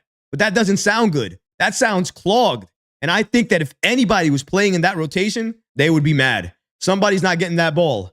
And Brandon Ingram is going to cry. He's going to cry to a lot of people because he's not getting the ball. We kind of know that. Let's keep it going to a couple of these other questions that we have here. But shout out to you, man. I appreciate the question. Was it Chope? Choplo. Choplo says, salute to Bodega Wi-Fi. Yes, my guy as well, too. Salute to him. Let's keep it going. News from everywhere, too, says, how can Randle help the Knicks? Trade him. Oof. How can Randle help the Knicks? Well, let me answer that question very easily. Going back to the series against Philadelphia or the series against Indiana, you're talking about what the Knicks needed, right? I can make the argument that the Knicks needed Julius Randle in both of those series because quite simply, when Randle is in the paint, he draws multiple defenders, sometimes 2 defenders, sometimes 3 defenders. The point being, it's a lot. And because he draws so many people near him, what does that do to the lanes in the paint? Opens them wide away open, right? So that happens. And then the corners, what happens there? Open. Perimeter, what happens there? Open. Jalen Brunson, what happens there? Not double or triple teamed anymore. That's what Randle gives you, ladies and gentlemen. That's what Randle does for you. And until we understand that Randle gives us that, I think a lot of people are going to continue to hate on this man back and forth over and over. But for me, Julius Randle is one of the keys to this team. And he always has been. And until a Giannis or other players on the table, when you're talking about trades, there's no point in talking about a trade for Julius Randle at this point. A couple more questions before we end the show today, guys. I appreciate it. Keep it coming. Alan says, do you think it's smart not using any of our picks to actually pick a player and trade all of our picks? It's not smart at all. It's never smart to punt on a draft and never draft anybody. You should always draft players because you never know when you hit on something very special. And if you develop that player and he turns into something special, that's something that you can utilize down the road to either make a trade or if you needed something, let's say you needed a wing or a very good backup wing to OG Anunoby, you could draft and have that legitimately developed under Leon Rose, Tom Thibodeau, and this Knicks team. That's why I think the Knicks have to look at this draft before they do anything else. You look at the draft, you pick up a player or two. You're definitely going to pick up a player in the second round. You're definitely picking up a player, according to Ian Bagley, in the first round. Then you utilize your other picks, some of your other players, and then you take that trade package out there. What can you get for that? That's the trade I think they should make. That way you draft, you have the Knicks of the future. You don't take away your trade options or assets. You still have that on the table, and you're still developing the team for the future and building a contender. That's what the Knicks need to do, and I think they're on the precipice. They're right there. They just need to get a couple of more pieces that make sense to drive this Knicks team all the way to the Eastern Conference Finals. We are almost there this year. Hobbled. We'll get there next year. We are getting there next year. Let's keep it going to the comments. Appreciate you guys. Let's see here.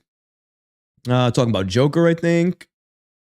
So Tree just says one thing. DeJounte Murray. Now, I don't know if you changed your name to Tree because you know I'm Guyanese and I'm going to think of the number 3 when I'm saying tree because in Guyana, how we count is 1, 2, 3, 4, right?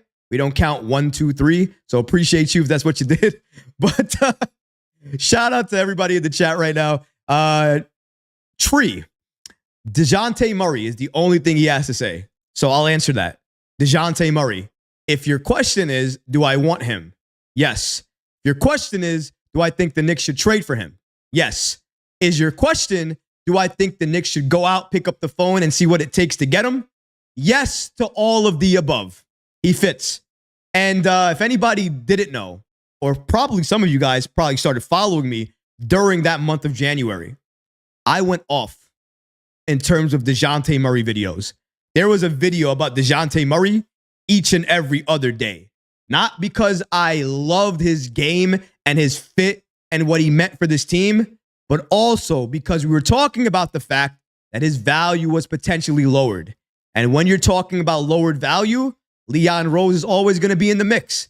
But right now, that's not the case anymore. His value has jumped up after the trade deadline. And if anything, Trae Young looked like he's on the trading block. He's likely going to be gone. I can't see DeJounte Murray actually being traded. But hey, anything can happen. I didn't see OG Anunoby being traded to the Knicks. So because of that, I guess anything could happen. But if you're asking me sincerely, I really don't see it happening. More comments here. Let's keep it going. All right, a couple more. I'm trying to get to new people here, so apologies if you see me scrolling here. So we got Mike here that says, hate to be the devil's advocate, but we can't afford Randall. He's great. Can't deny that, but he's too expensive. Always injured and need money for other talent. Wow. So Randall takes less money in his first contract. You don't think he's going to do that again? Now, I understand that some people say, well, he went to WME and he came back to CAA, so that probably means that he's going to get paid this time around. I mean, sure, you could say he's going to get paid, but Ian Bagley, SNY NBA insider, he predicts he's not even going to get an extension this offseason. And I think a lot of us understand that Julius Randle, this is really his last year, if he has a fully healthy year, goes into the postseason, to really show out and do what he needs to do. Because if he lets us down again, fully healthy, with this Knicks roster as loaded as it is, with the pieces around it as we have, we're not going to be able to say anything else. We're not going to be able to say this or that or try to protect them. It's going to be what it is. And once that's the case, you're going to have to talk about trades at that point in time. So it's not like I'm saying Randall is off the table in terms of trades. There's just not a trade on the table right now that makes sense to trade Randall for. Maybe, yes, in the long-term scheme of things, it makes sense to trade him to get your future or get something to build with that you can turn into a contender, even though I'd make the argument that with Randall right now, fully healthy, we are a legit contender. But despite that, yes, if that player is available, you trade Randall for that. I said early on in the show, if Giannis Antetokounmpo is available or a player like that at his level is available, I'm considering trading everything to get him because I'm not playing stupid here. I know what players are going to make this team better, not really help this team, and not really do anything, not move the needle, and we're just giving up assets to give up assets. That would be Paul George.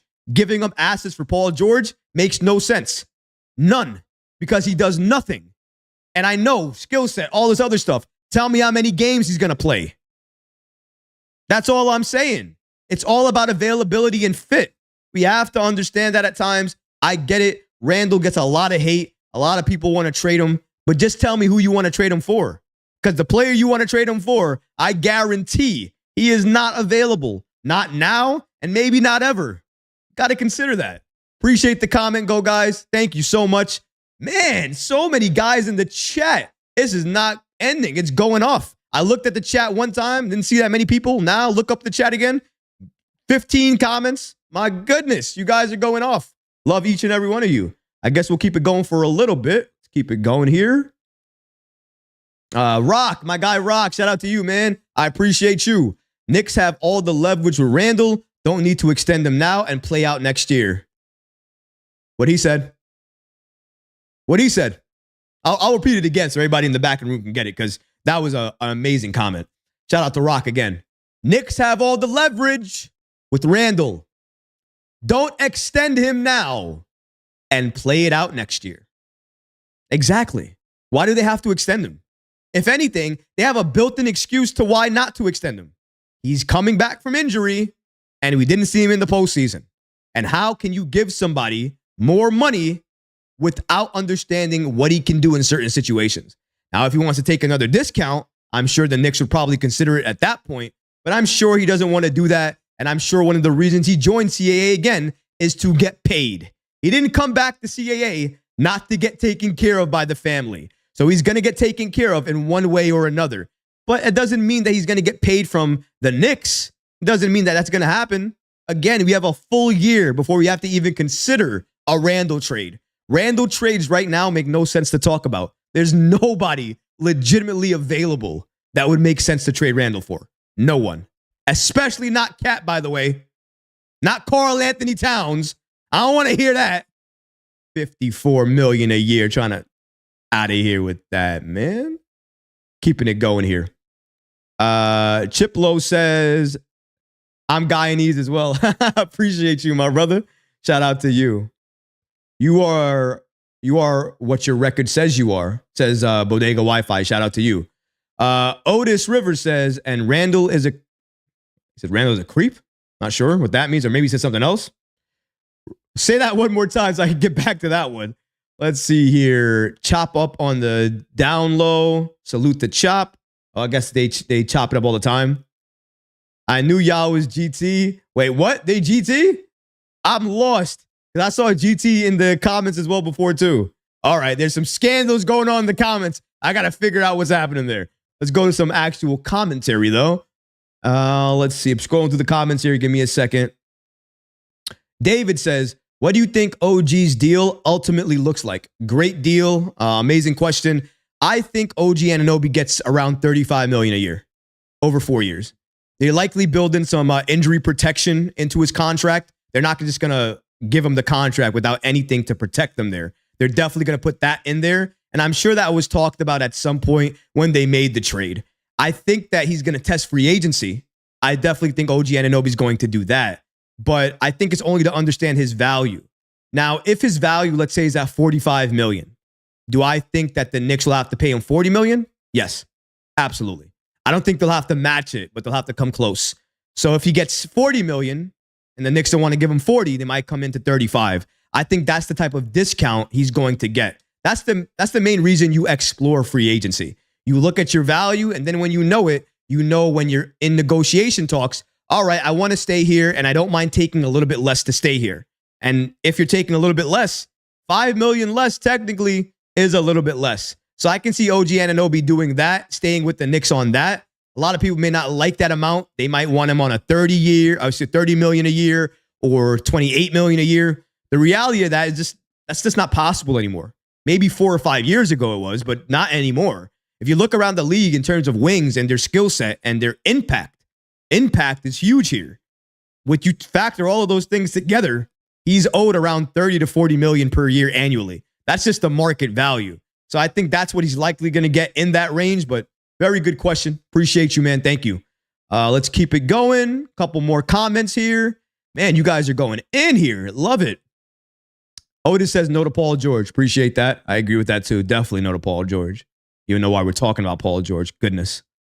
Keeping it going. Let's see.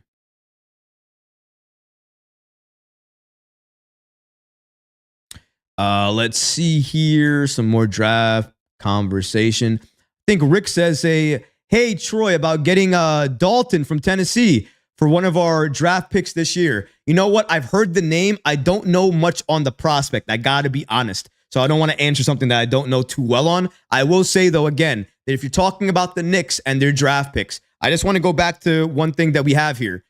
This is coming from the Bad Weather Fans podcast. Shout out to them when they had Jake Fisher on. They more or less confirmed that the Knicks will hold on to their number 25th pick as well as their number 24th pick thanks to the Kristaps Porzingis trade. But the most likely trade scenario for them is going to come draft night when they try to trade those picks. Now, the reason I say that is because even on draft night, if they see a prospect that they like, just because they take both of those picks and they trade them away, it doesn't mean that they're going to trade them for a star. They could trade them to move forward in the draft and get another player that they really, really want.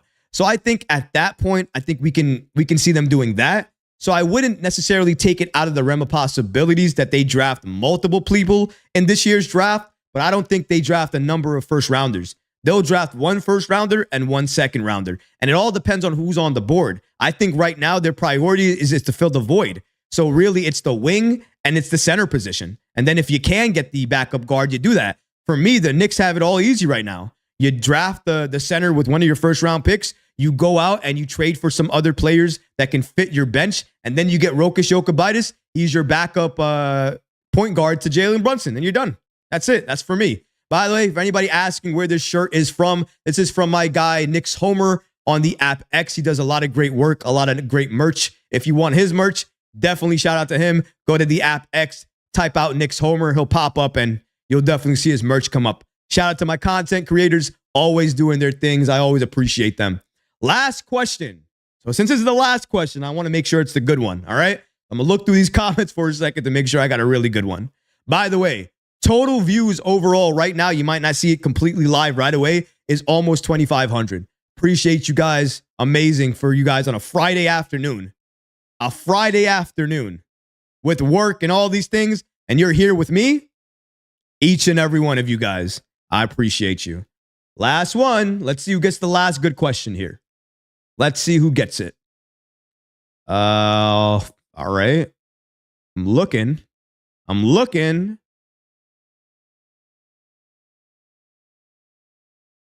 Let's see here. All right. I think the last one that I have here is from Rock. Rock says at recap, for me, it's Mikal or continue to wait and draft a wing and then bring up a backup center from a Eurostar and then try to get or nab Barnes from Sacramento or sign Caldwell Pope. I see. Gotcha there. Okay, Rockwell, I appreciate you. Before I get to the Mikal thing, because we broke down so much of the Mikal thing already. So I'm going to end with the Mikal, but before I do, let's go to the situation with the draft. The draft situation, they're going to draft a wing. They worked out Ryan Dunn. Ryan Dunn is an aggressive monster demon on defense. His shot is garbage. He has nothing on offense. So if you're hoping for offense with Dunn, you are not getting that. But if you're talking about players that can come in right away, that can contribute right away, that can help right away, Dunn's that player. In my opinion, if he's there at number 24, the Knicks are going to draft Dunn. They're going to try to trade their other first round pick. If they can't trade it for a star or an impactful player, then Leon Rose is likely going to trade back, get some future assets, and draft another player, likely in the second round, that they can utilize and develop like they did Deuce McBride and a couple of these other players down the road. But I think that's where it comes down for the picks aspect. Going to Mikal Bridges. And I'm glad we're going to end it with this. Because Mikal, for me, as everybody knows, on this list is number one. Fit, check. Under Tom Thibodeau, check. High-level defender, check. All-star, check. Would he disrupt anything going on with Jalen Brunson and Julius Randle? No. So that's the check. Would he develop even better defensive instincts under Tom Thibodeau? Yes. Would he be a better player under Tom Thibodeau? Yes. Do the Knicks have all of the assets to make it happen? Yes. So why doesn't it? Sean Marks. That's it. That's it. Sean Marks. You want to know why Mikal Bridges is not part of the Knicks? You want to know why Mikal Bridges cannot even come to the Knicks or even have a podcast with his Brooklyn fans killing him? It's because they all know the hidden secret. They all know what we know. The Squidward meme is true. He wants to come to the Knicks. He wants to stay in New York, but he wants to stay and go to the Knicks. That's the truth of the matter. Josh Hart and Jalen Brunson almost always confirm it without confirming it. So that's what I think about that. Mikal Bridges, the perfect fit, the best star to go after right now for the Knicks this offseason. It's not even close. And that's my 2 cents about that.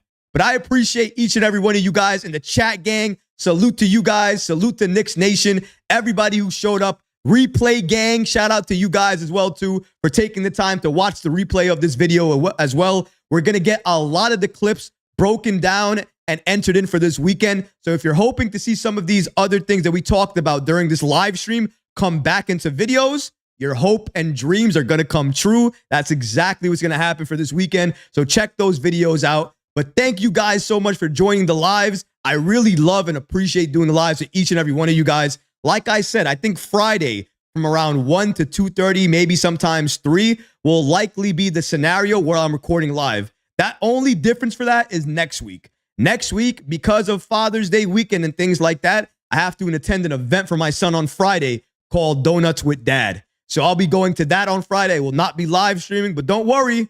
I'm still going to be live streaming next week anyways. I have a very special guest on Wednesday at 1 p.m. joining me. He's a former NBA insider with the Knicks.